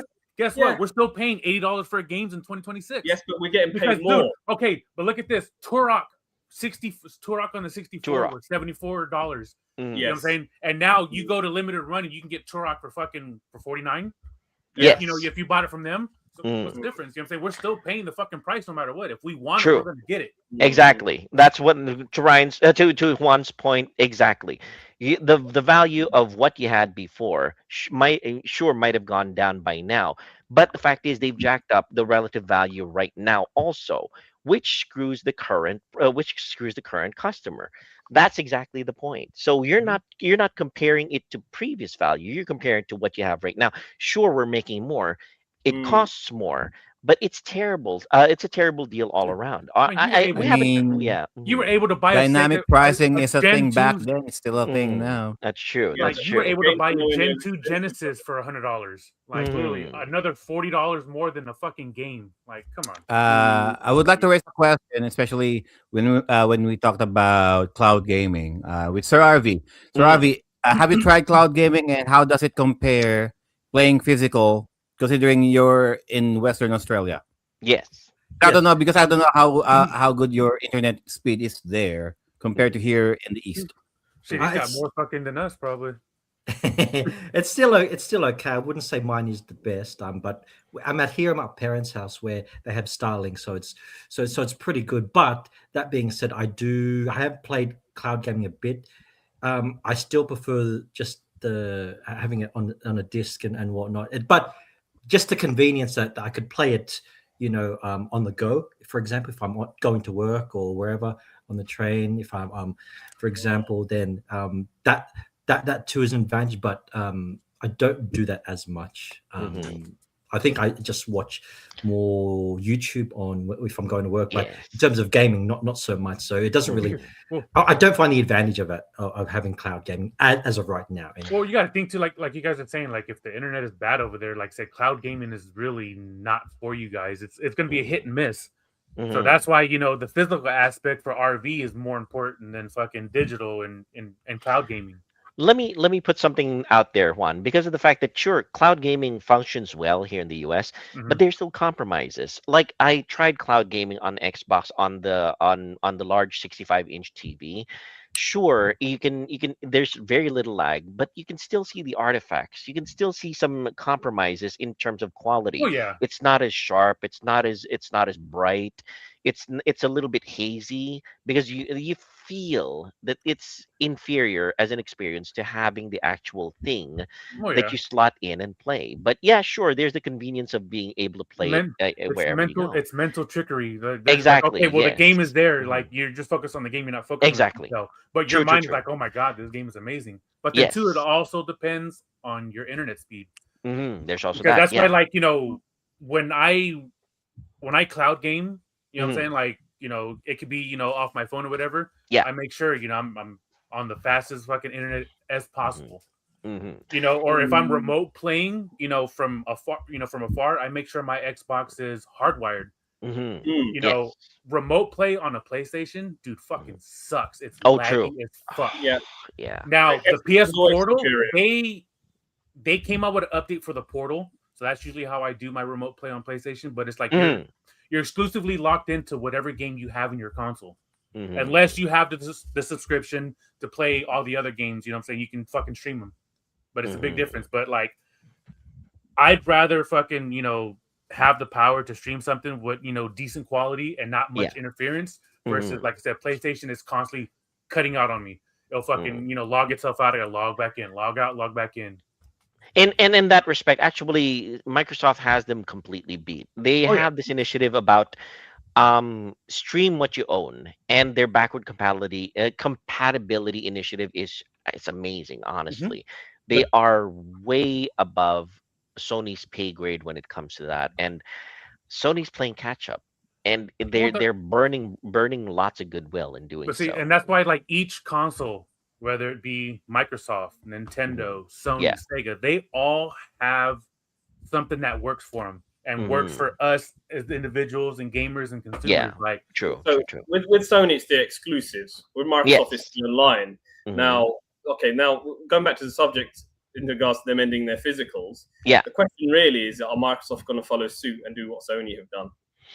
But they were talking Mm, about the Project Helix was supposed to be digital only. yes, There you there's go. there's there's that talk. Yeah, and Yeah. It's although, only rumors, unless, of course, unless Asha herself mhm, tells me that's gonna be the case, I I'm not think gonna believe it. Then, dude, I then think that okay. will hey, be the hit her case. ass up. Then call her right now. Be like, bitch, look, what are we doing? Bitch, You know, girl, what up? so Joe, all I'm saying is don't be surprised like with Sony right now doing what they're doing. It's inevitable. Even Nintendo are gonna fuck us in the ass. I That's mean, the truth. They're all gonna do I it. am inevitable. well, Anyway, and then like I said, and this is just to Joel's point. You know what I'm saying? Like, what happened if fucking Sony's just fucking with us right now, just to get the fucking buzz and hype going around? Like, okay, mhm, how is it going to affect all our gamers going forward for new consoles? mm, Like right true. now, like Joe said too. Like, just we got to wait for when this shit happens. Yeah. hmm Like, that's the only Just thing we take it can in your do. stride. I mean, look, just take it in your stride. But in all fairness, look, you've got. I see you guys with your show and tells with all these games you got. Then you got more than enough games to keep you busy until this happens. You Yeah. know. But I understand for the collector, I'd say not so much the gamer. It's the collector who's really hurt by this, and you're all collectors Mm-hmm. here. And I get it. Yes. As a person who sells to collectors, I get it. Believe me, I Mhm. get it. And it's annoying. But then I would say there's so much retro out there, so much great stuff you It's haven't got. also the sense of ownership, I guess. Yeah. More than anything else, it's a sense of ownership that really took an impact on Sony's description, on Sony's announcement. The fact is, Sony's announcement is a straight up fuck you to ownership. Mhm. It says you don't own anything, we do, You and like it. and as a consequence, we own you. So Mhm. it's like a bad message that Man, Sony's putting we don't out. even Yeah, fucking own ourselves, bro. We're fucking exactly. run by the Yeah, world and the government. Like, How I dare you? know. Yeah, but then again, at least but it's leave. facts though, bro. Yeah, but Like, at least leave us the illusion of Freedom. ownership and control. Um, Yeah, because the what? moment that you take away that dream, that's when people have nothing left to lose anymore. That's All I when gotta people say do is, something bad.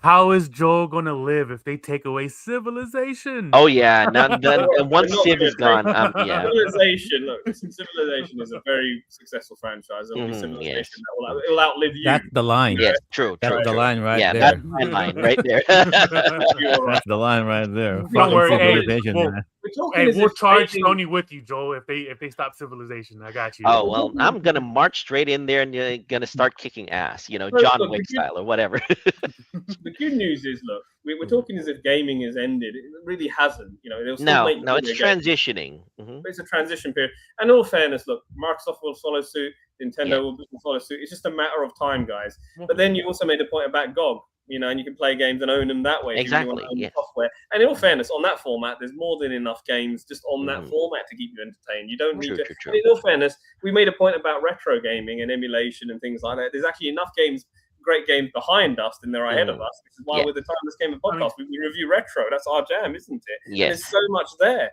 So I wouldn't be so disheartened by it. It is disappointing, and you have every reason to be disappointed. That's the word But- I'll use. But it's not to the end your of the point world. though. But to your point though, like I said, yes, it's a transition because look how it was, when consoles first made their appearance in the world. Mhm. And after watching the Tetris movie, it's like, okay, look at what they did. Like, we're gonna Nintendo was like, all right, we're gonna come out with fucking the Game Boy. Yeah. I mean, everybody had to adjust because they went from playing, an NES, SNES, in their home to now a Game Boy out in the It's world. handheld. That's You know another what I'm saying? way. Like, what I'm saying? And like I said, that's the transition. Like, what I'm saying? Like, we all are going to fucking follow suit no matter if we like it or not. But then again, there's also going to be a segment of us who are just going to say, well, "Screw this," I'm out.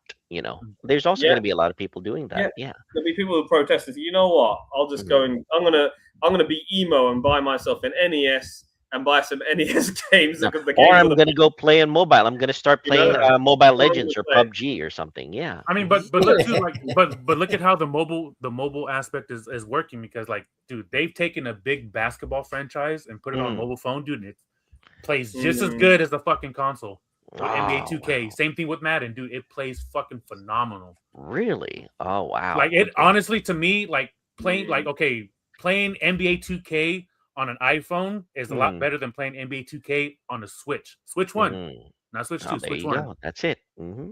Honestly, and one argument to be made for mobile gaming for the mobile gamers, so they spend very little in small moments, but eventually they do spend a lot.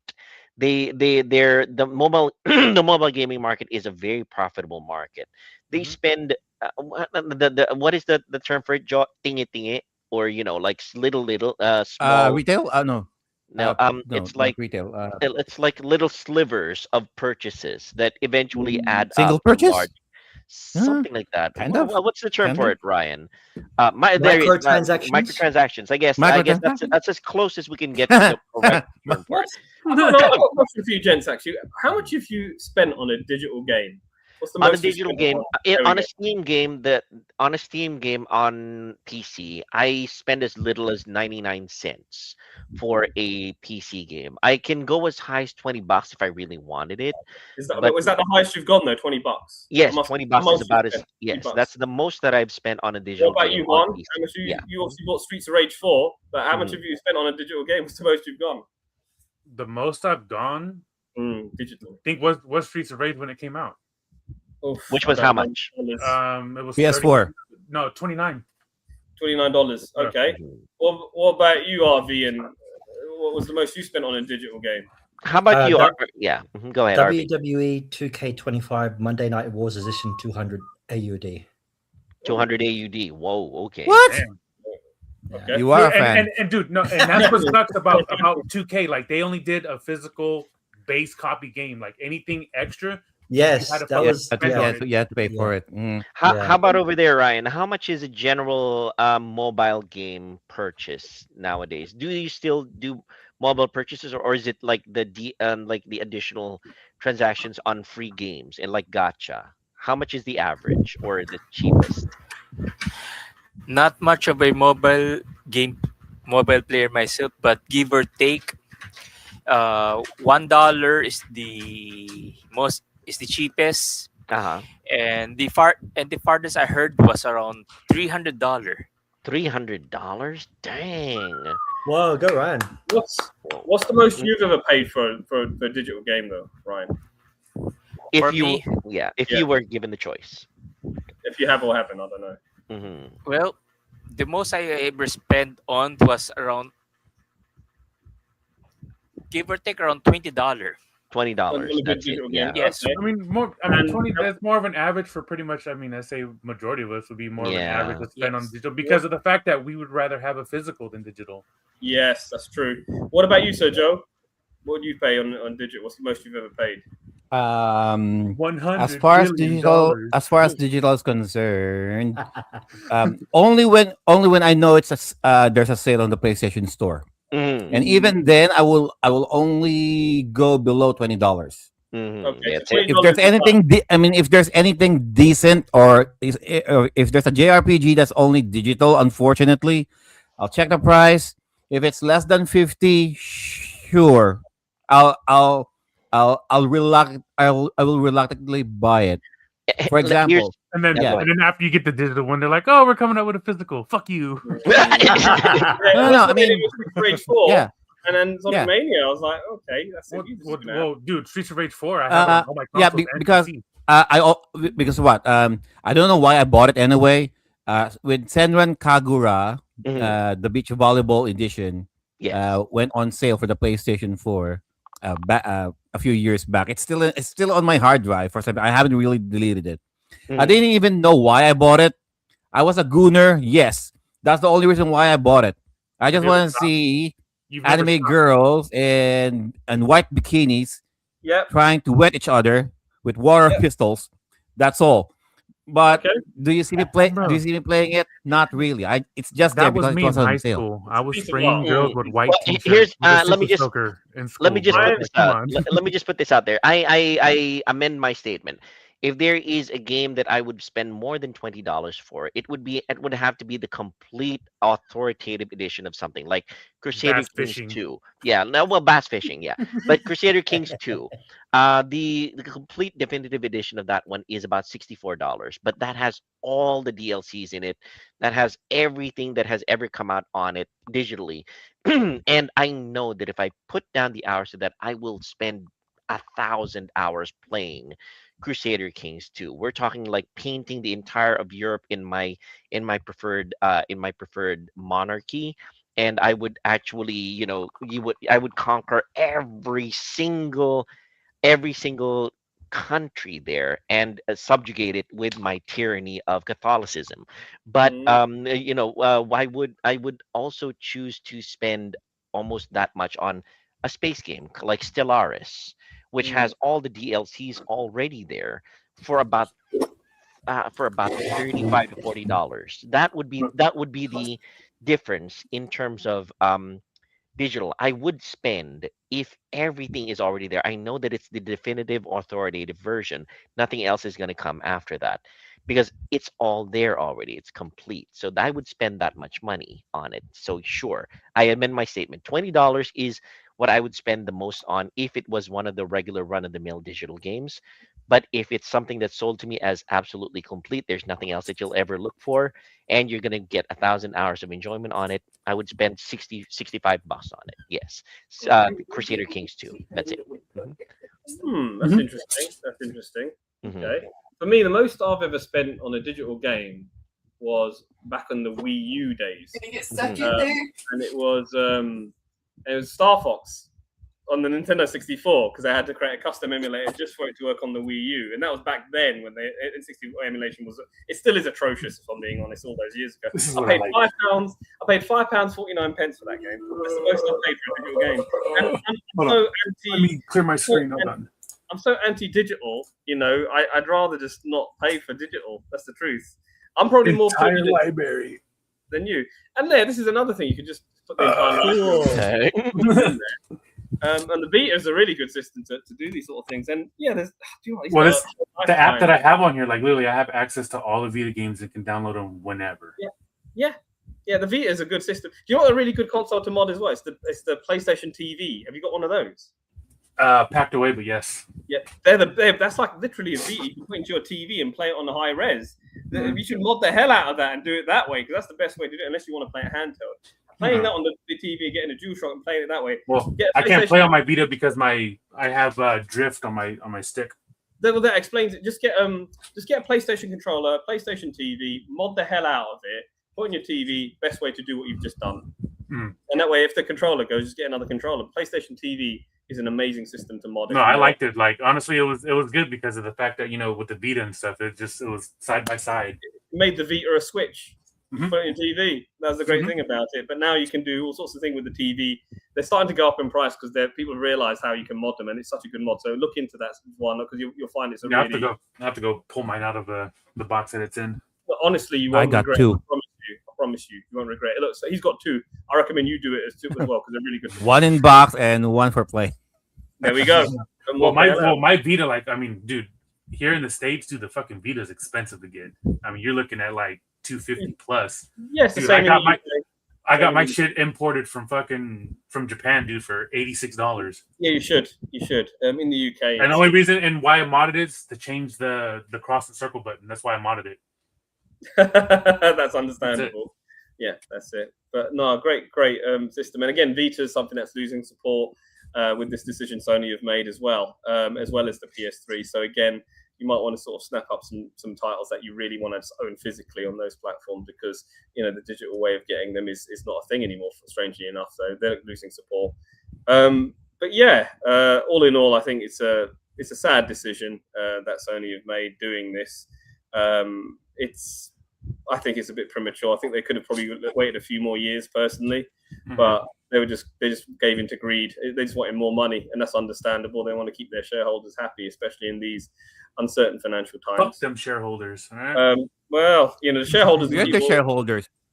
Well, part of the shareholders too, it's a physical share that you have of their business, isn't it? So it's another. But we're not sitting in a conference room at Sony headquarters. You know what I'm saying? Talking about this. Well, it's one of those things. But look, with the way video games are getting bigger and bigger in terms of memory, they need to find some sort of media to hold it all. I mean, what I find really interesting about this decision, sorry, I just want to put this point because I totally forgot. Sony have actually been a leader in sort of data formats for years. You had the Betamax tape. They invented the CD with Philips. A lot of people don't know that. The compact disc, the optical was them. It's their own thing. They're champion, and DVD was an innovation of that. Blu-ray, they won that war against HD DVD. Do you remember that? Mhm. They won it with PS3, and even with the 4K, that's just an innovation of that, their own media. You know, they developed their own. They are the champions of this stuff, and they've decided to say, do you know what? Forget it. You know, they The irony. It's irony, irony of it. honestly. Yeah. Mhm. But I think a lot of people argue who won, like DVD or HD DVD or Blu-ray. Well, actually, the truth is streaming won, Netflix won, and that was a precursor of what's happening now. Actually, that's a bad thing. Actually, if Sony was the one that kept winning it, and now they're basically the ditching only it. format available, they have the power to take it away, and that's a bad Yeah. thing. That's Mhm. correct. It's Mhm. sad. So there's no diversity. There's no free market forces on play. We're talking like a monopoly here, and that's a bad thing. All right. I mean, if Yeah. they go away, if they go away from Blu-ray, like Ross said earlier, you know what I'm saying? Like that's gonna Mm. kill the market for fucking, for anybody that uses those fucking Blu-ray discs movies. Well, You know what I'm actually, saying? they've stopped making Blu-ray players, 4K players. They announced it 2 years ago, and my Yeah. brother was like, "I want to get the same 4K player as you." And well, good luck because Well- they're very expensive now. Well, 'cause that's they the don't thing. Okay, so my brother, dude, my little brother, he's a big movie person. Oh, And yeah. literally, I'm he huge. bought. He had a 4K player, and then he'd always buy movies that were region locked. So Yeah, I'm the same. he spent the money to buy a region free player. Yeah, I'm I did that. dude, you're fucking stupid. I was like, you spent all this money. I was like, and his region player played out. Yep. His 4K player played out. I'm like, Yep, dude, yep. just get a fucking Xbox. And Mhm. literally, he bought it. He went and spent the money on the Xbox, and bam, Mhm. he had a Yeah.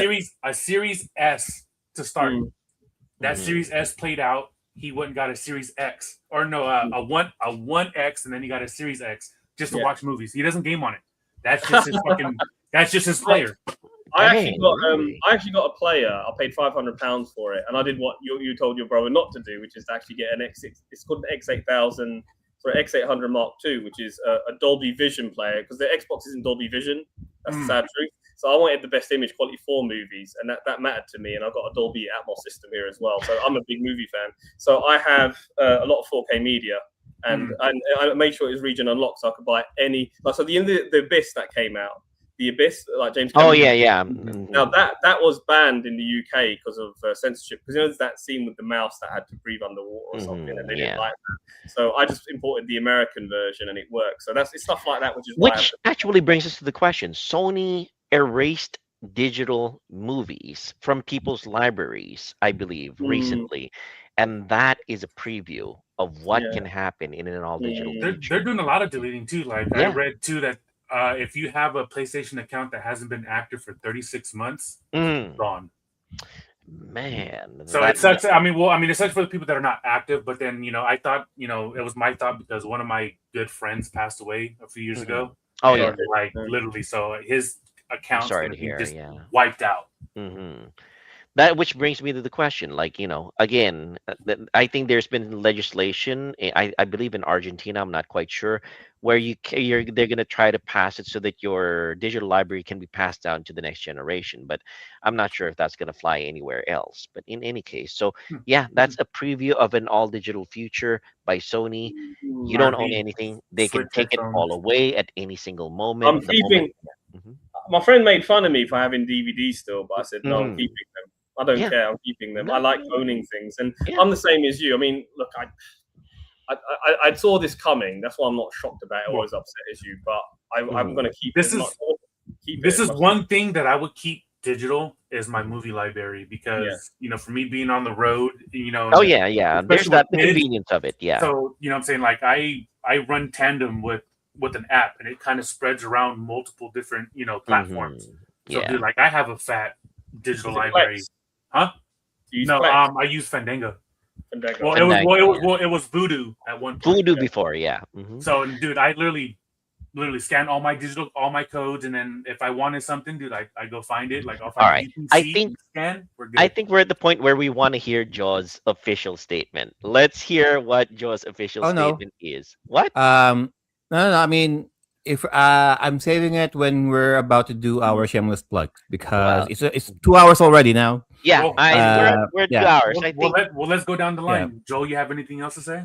All right. So yeah, my personal take it's a horrendous movie. It's a horrendous move by Sony, but yes, like Viraj says, it's inevitable, And Inevitable. yeah, and honestly, again, this is where I get off. Thanks so much, Sony. Thanks so much, everybody, for all the gaming memories. But this is where I get off of this upgrade Train. and not owning anything train. Thank you so much. I'm out. But yes, that is my stand on it. No PS6, no all Dude, why digital did you for sound me. like one of the guys from Shark Tank? Uh, I'm out. but yeah, no, GOG going forward for me, and Steam unless Gabe kicks the bucket early and they change their policy. That's my opinion on it. All right, back to you. What about you, RV? What you got to say on it? Oh, he has a Yeah. statement. You better read it. Oh, he already did. You already did it. Yeah, Sony, fuck you. That was the end of it. That's it. Yeah, that was it.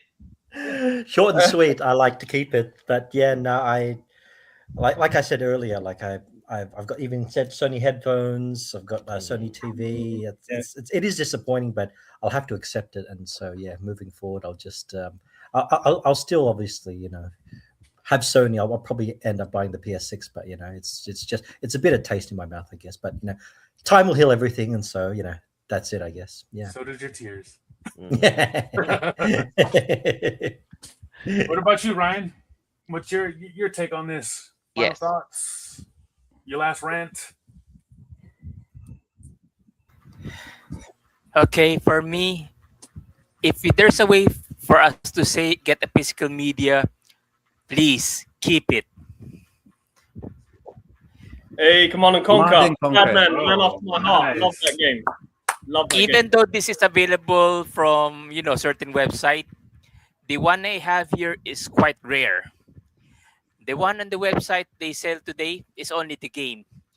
This one has the screensaver, desktop themes, and of course, I I bought this like 1998, Hmm. still perfect condition, together with the box.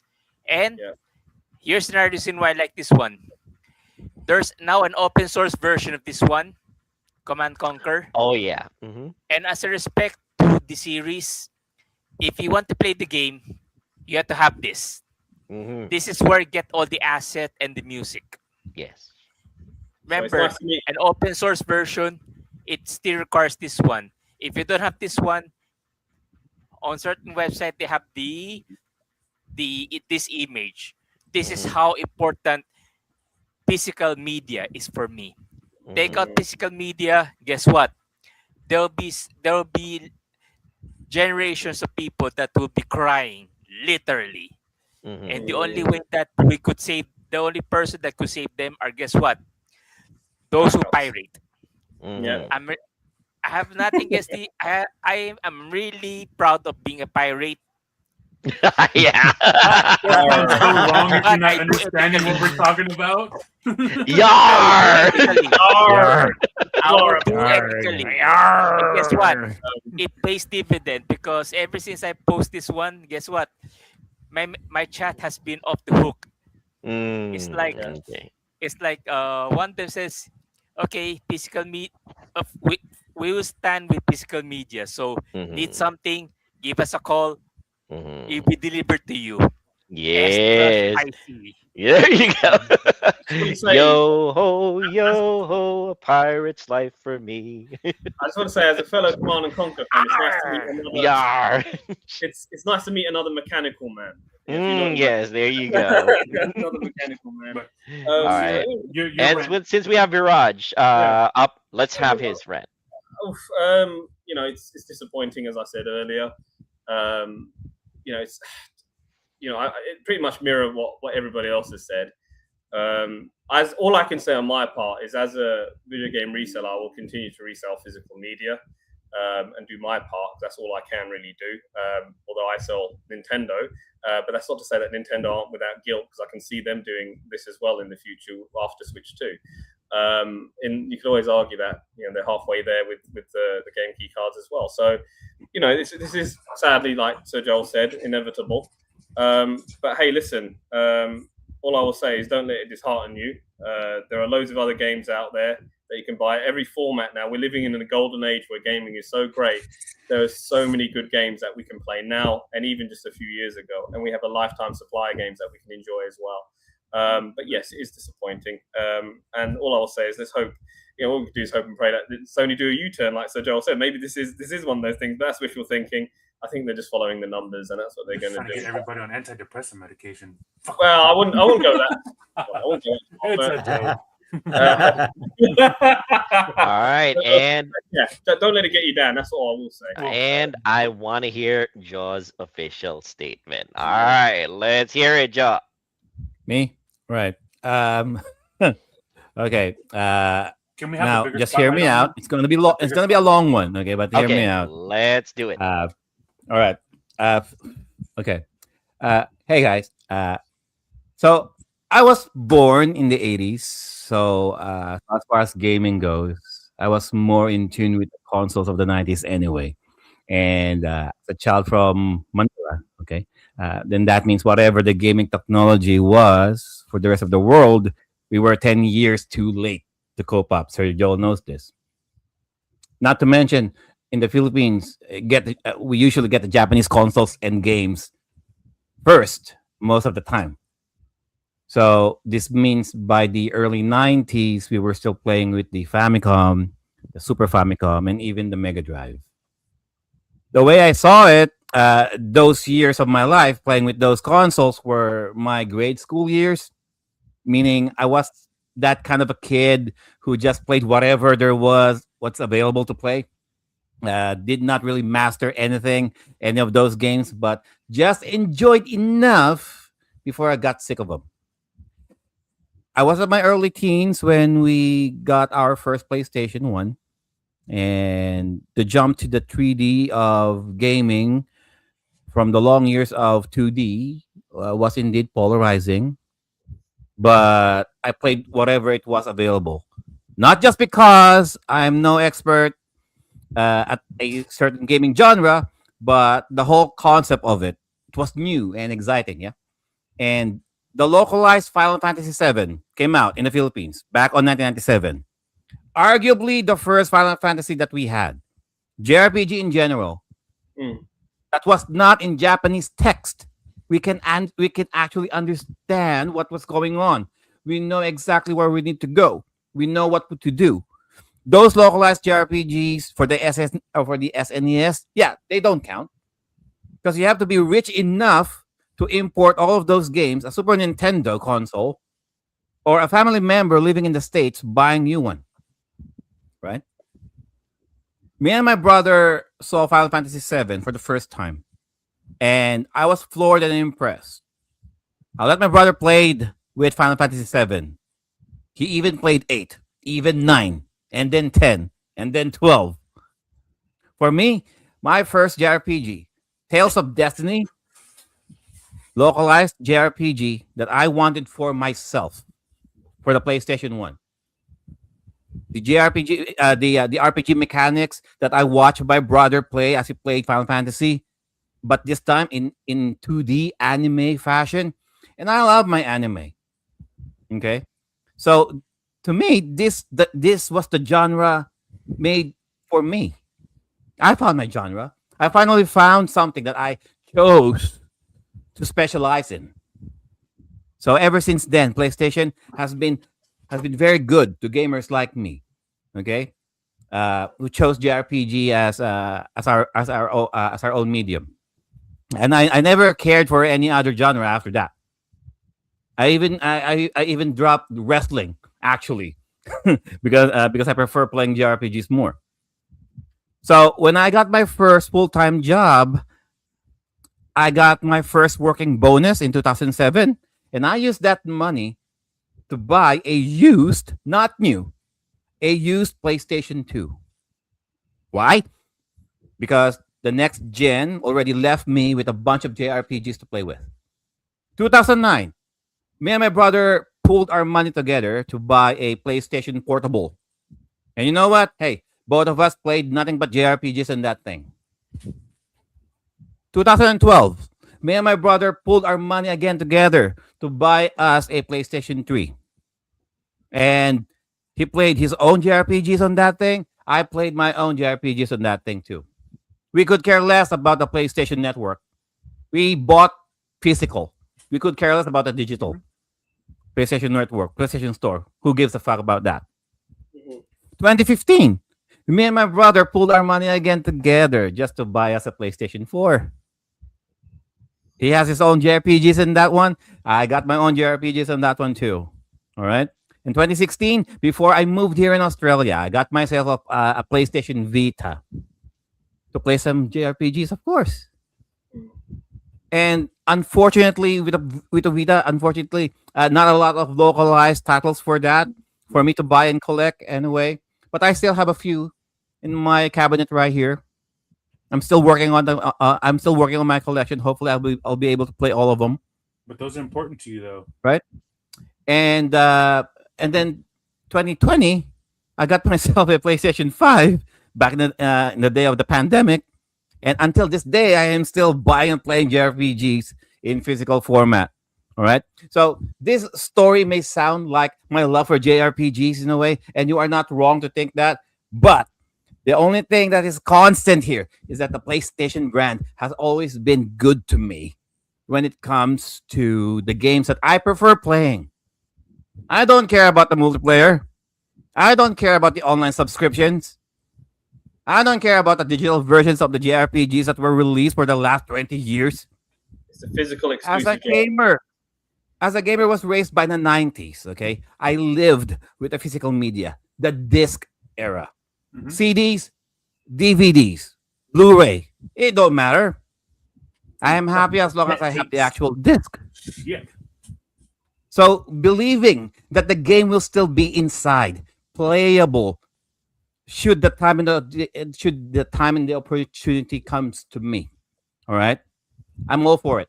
I even bought my own PlayStation consoles, all right, trying to keep them functional as much as possible. I prefer playing on the actual devices, the actual consoles. I mean, it's not like I am against emulation or piracy, but I just prefer playing my games with actual hardware. Sir Joel knows me in regards to that. Because of adult duties and responsibilities have robbed me of my time to enjoy these video games. Right? And for the last 30 years or so, I have conditioned myself that as long as PlayStation houses the JRPG genre, my loyalty is with the PlayStation. No, that's a lie. Even when the JRPG developers have broken off from the days of the console exclusivity, releasing the JRPGs even on Xbox, Nintendo, PC, I still chose PlayStation above all of them. Sony announcing that they will stop producing physical media starting January 1st, 2028. It was a gut punch for me, sure. I can still stand up. But it was a slap to my face, and that hurt more. I realized that my loyalty was not built around the PlayStation brand. My true loyalty is the promise of physical media that the brand offered. Sony wanted to control the market and keep the most profitability despite their own technological and online misgivings. Their PlayStation Network getting hacked 2015. We all know that. Sony hacks. And then they're having their occasional server downtime. Just recently, like yesterday, like 3 to 4 hours long, just to name a few. Giving up physical media, the same thing that they used to throw Xbox with in 2013, which handed the PlayStation 4 the victory of that era's console war. True, it did. They wanted to do this because we were also conditioned that, and we were trained to love the brand for 30 years, regardless of what they do. It was a slap to the face to me because despite my loyalty to physical media, I continue to do business with PlayStation over the others. I continue to do transactions with PlayStation over the others. I continue to prioritize PlayStation over the others. Despite their flaws, shamelessly manipulating data and information just to paint the picture to the public that digital games are what keeping the brand alive. the future of gaming that they insist all gamers will embrace without question, implying that the physical games are minuscule or significant in comparison. We are a dying breed that should have died with the PlayStation 3. Now, fuck that. Yeah. PlayStation 3 still will be alive. All right, the gaming community will keep it alive even if the PlayStation support gets terminated. And yeah, they also announced that the Vita and PS3 support, yep, that's gonna be terminated too. Even gaming developers, as of recently, trying to get their games to be advertised at the PlayStation social platforms, yeah, they are all complaining to Sony. Why? Because gamers all around are still upset about their announcement that people are flooding, literally, the comment section supporting physical media rather than putting a comment about the games being advertised. That's just bad. All right. Not wrong. Come 2028, if Namco Bandai say they will release a new Tales of game, if Sega Atlas say they will release a new Persona game, if Nihon Falcon say they will release a new Trails game, even fucking Square Enix say they will release a new whatever JRPG they have. With the PlayStation being all digital, fuck it. I will buy the console that will offer me a physical copy of whatever JRPG. I mean, if not, hey, I have no reservations jumping to Steam.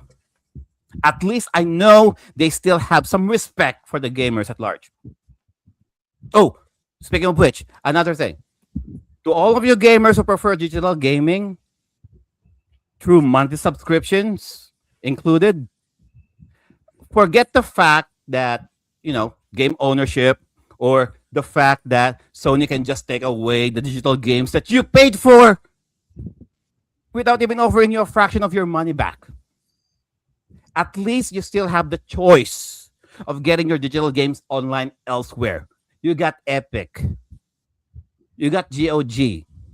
You got Steam. Okay? Us physical gamers, we are forced to embrace an all digital future. You digital players would be the first people to say, get on with the times. All right? Jump ship to us. It is not that as bad as you think it is. But you will never hear us physical players to convince you otherwise to join our side. Because up until now, we are able to somehow coexist with the gaming choices and preferences we each have. So, on the very principle of no gamer gets left behind, I would appreciate, on behalf of the other physical gamers out there, if you also support our cause. Am I overreacting? Perhaps. Nah. Am I being naive? Maybe. A little bit. Me bitching and moaning about this, will it change Sony's mind? Most likely not. The only way Sony will stop me from enjoying my physical games is for them to send the Sony Gestapo at me, destroy everything I have bought and collected so far. Okay? And even that is something that I think is not even going to happen either. Okay, look. It is foolhardy and unrealistic for the whole gaming community to stand united against Sony on this one.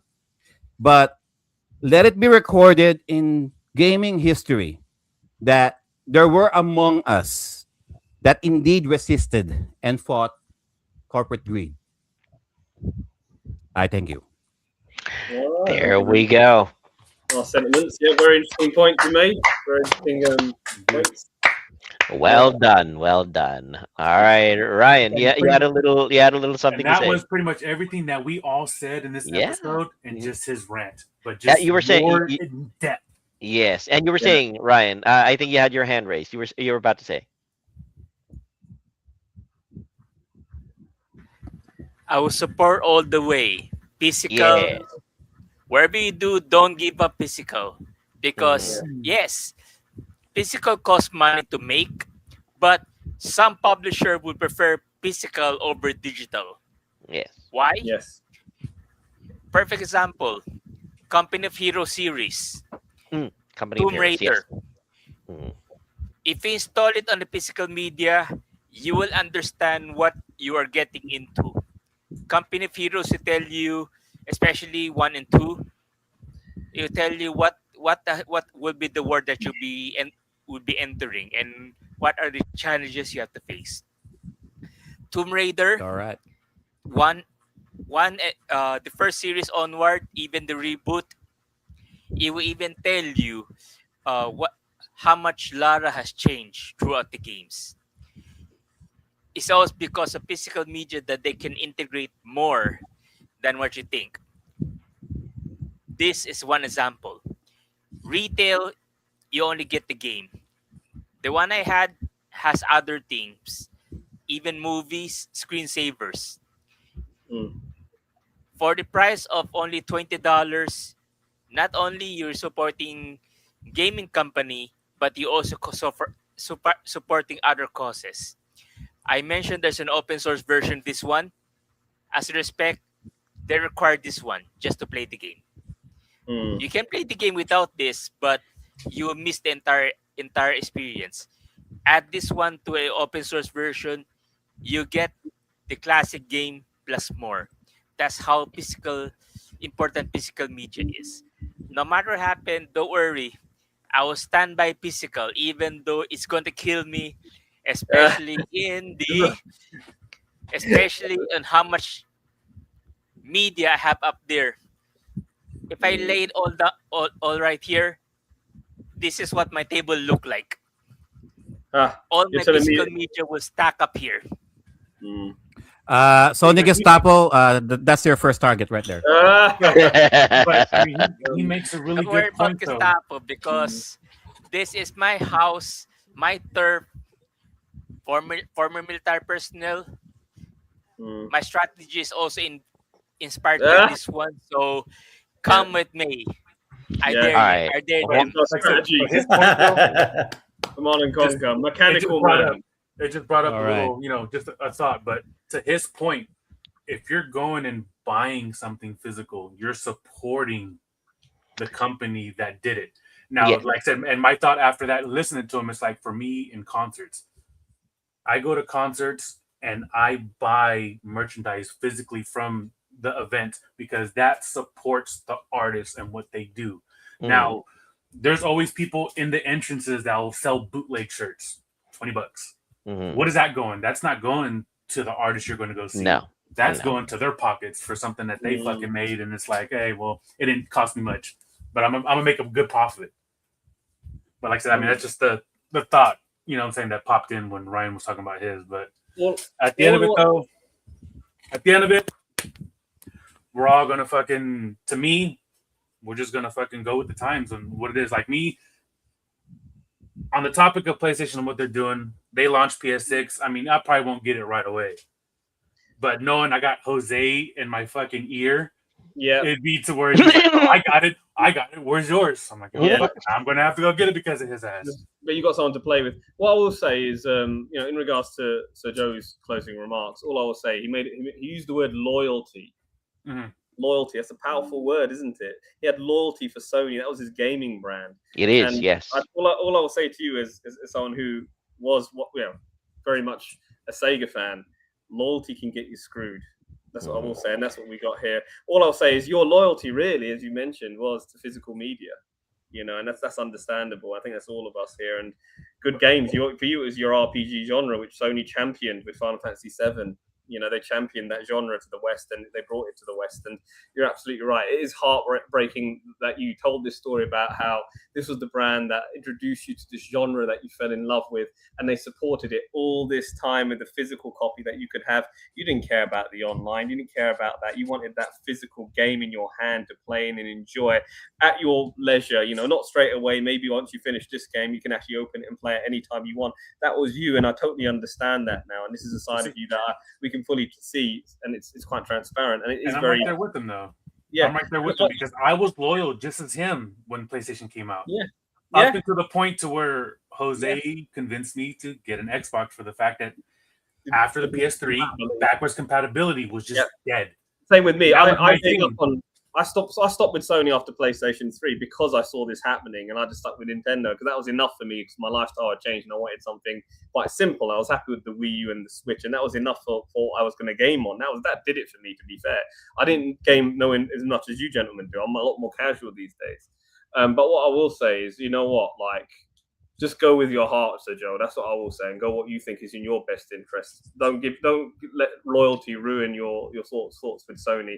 Yes, I have a Sony TV just like RV has. I've got a Sony Blu-ray. I've got a Sony Atmos system. I've got loads of Sony products, but my loyalties, they'll go with other brands. If LG can make better TVs than them, I'll get an LG next because Sony aren't actually my the best. fucking LG TV is fucking dope. There we go. I love my fucking LG TV. My A1 was better than LG at the time because they had screen burn. But now I look at some of the newer TVs. Yeah, Sony is still leading, I would still say, but you pay a lot more money for it. And I think LG, in terms of value for money proposition, though, it is better. And we're talking about other avenues of Sony as well. So I'm moving away from video games. But going back to the whole loyalty thing, loyalty gets you screwed. Just do what's in your interest, Joe. And that goes for anyone listening out there.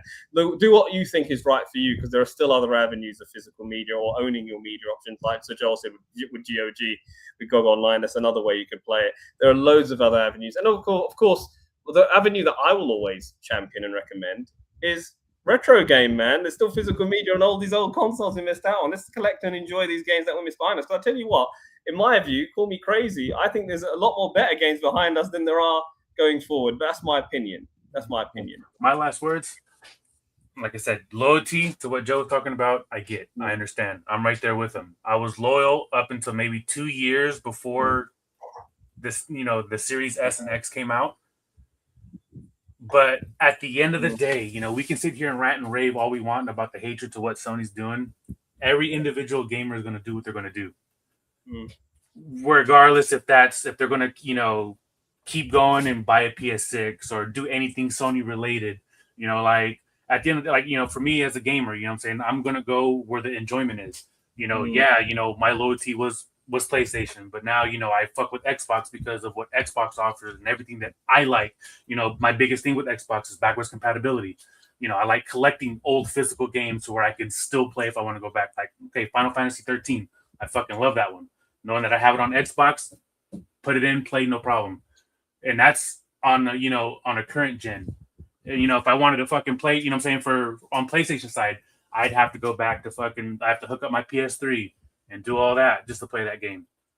But why, when Xbox offers this, and I'm not going to fucking sit here and say I'm fucking loyal to Xbox. I'm open now. My loyalty at the beginning, yes, was PlayStation, but now I'm open to everything because each brand gives me something to look forward to. PlayStation, we got all the exclusives and all the games coming out, new consoles, new this, new that, blah, blah, blah. Xbox, they got backwards compatibility. They have their own exclusive. They have Game Pass where you can try a fucking library and plethora of games. That's a lot of it too. Like, I'll sit here and I'll play games on Game Pass, and it's like, if I like it so much, I go fucking buy it. Like, the last game that I played on Game Pass and I fucking loved it was called The Medium. And what I do, I went and I bought it physically. You know what I'm saying? Because the game just blew me away. Same thing with Nintendo. Nintendo's the same way. You know what I'm saying? Nintendo has their own things that just, reels me in. So it's something about you enjoying something so much that you want to own it. You want it to be yours, not just as an experience, but as something that you have physically, something that you have proof of that you went through it. So So, like, I mean, if we're doing this whole digital thing, and this has come up a lot too, like, and I heard Jose say it. If you're not gonna, if you're gonna go digital, you can still do something physical. You can give us a game case with a disc to be the key to fucking play the game. Just give me something that I know I can fucking collect at the end of the day. Like, okay, Nintendo started it. You get your game with the key in it.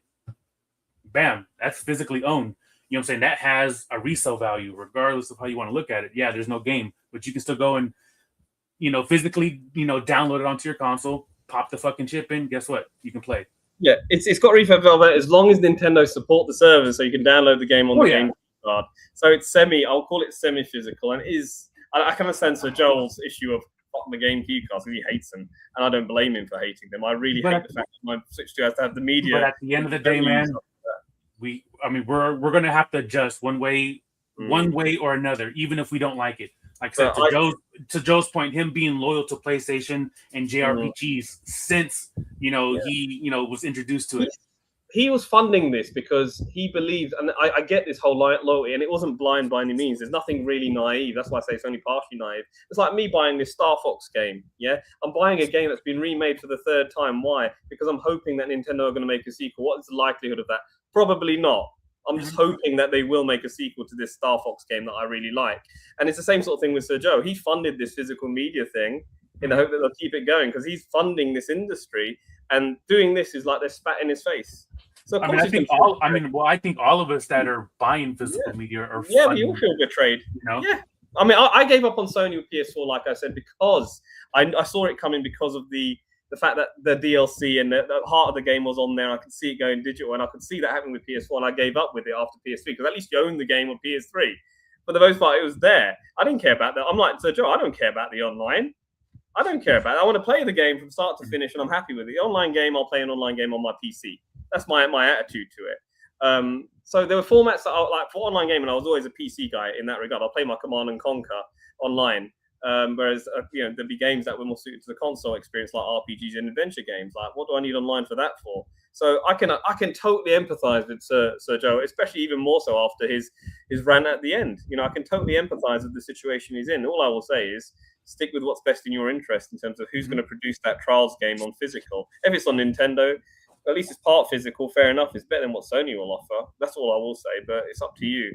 It really is a very personal thing, and it's affected all of us, and for different reasons. That's what this podcast has made me realize. For Sir Joe, he had a very personal reason for it. I get it. For me, it was ever since Dreamcast demised, I was very disappointed. That's the heartbreak I felt in gaming. But this is upsetting for me as well because I do sell physical media as well, so this is affecting the industry that I work in on the side.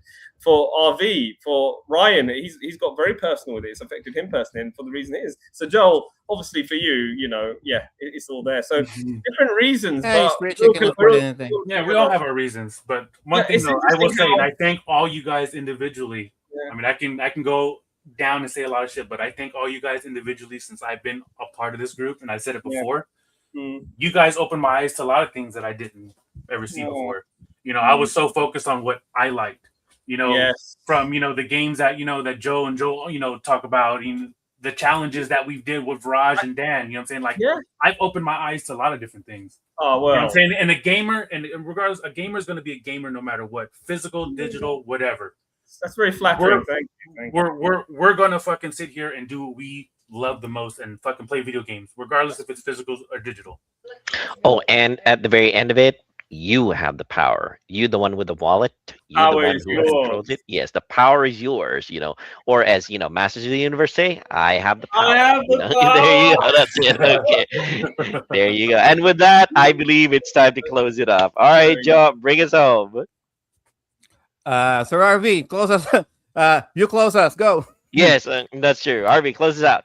Thank you so much to everyone on the panel, Sir Ryan, Sir Juan, Sir Joel, Sir Joe, Sir Viraj, for voicing their opinions. Also want to thank Sir John, Sir JDM, Sir Baron also in the chats. So Richard, Ryan, where can they check you out on social media? Of course, you can find me here on Timeless Gamer Show, and of course, from time to time, I'm on Facebook.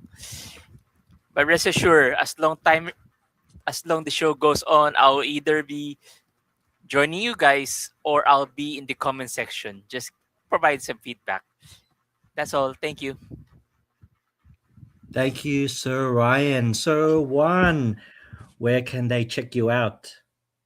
Well, you guys can find me here with the panelists on the Timeless Gamer Show every second and fourth Saturday of the month. First Saturday of the month for TGS.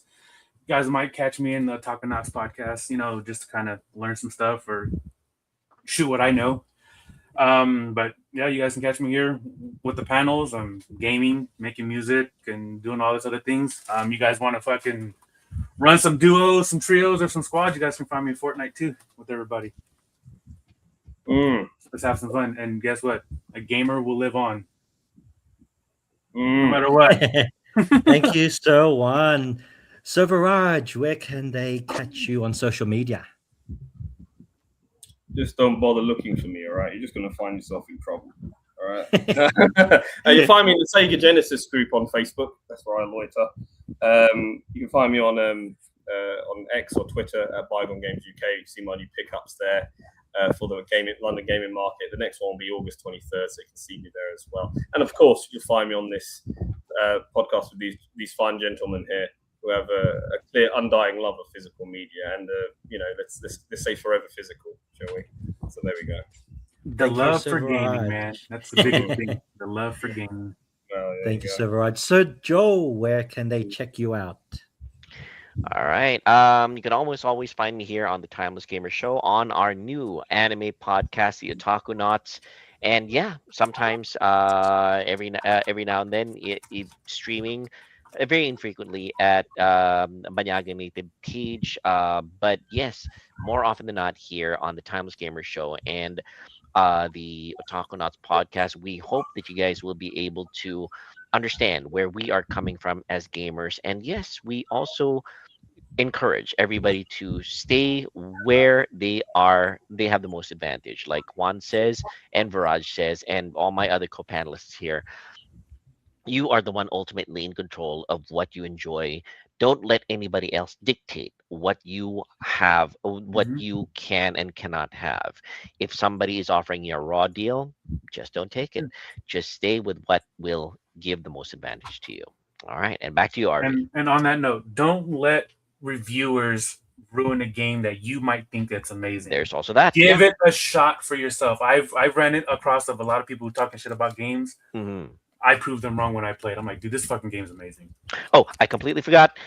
We've got a little surprise coming for you guys. For all of you Timeless Gamer listeners, fans, watchers, stick around. Closer to the end of the year, we may be coming out with a little something that is a little bit of a something that you guys might find very, very close to your And hearts. that we're all fucking proud of. Right? Absolutely. And it's going to be a game changer. Yes, absolutely. There Hopefully, you it's go. gonna be on a physical media. Oh, yes, Oh. definitely. Cartridge, maybe. Oh, it will. Available It for will. the Mega Drive, hopefully. Yes. Oh, yeah. No, We will it's gotta release be it on the on Mega Drive, on the Super Nintendo. Yeah, there you go. On the SNES. Let's go. So Just Joe, net roll. where can they check you out? Yes, Joe. Working a JR, your PG. Yeah, that's it. Hey, I'm here every week. That's all. That's it. That's all. All I'm already right. spent because of that rant. Yeah. All right. Well, We all take are. us home. It's time to RV, to Where can enjoy they the rest find of the you, weekend. RV? Where can they find RV, you? yes. Let's go. You can check me out next week on Saturday Smart Talk, along with the rest of the crew here on TGS, as well as on Otaku Knots on the third Saturday of each month. But yes, thanks for joining us. Thanks for listening. Thanks for tuning in wherever you are. We'll catch you next time, guys, on the Timeless Gamer Show, where our hearts and bodies may grow out of date, but our gaming experiences will forever remain timeless. Peace. I'm lost. See everyone. Everybody enjoy everyone. the rest of Thank your weekend. Make sure you guys enjoy. Talk to you guys soon. Stay Bye. cool, stay Bye. hydrated. Play your games, motherfuckers. Play them. Nice.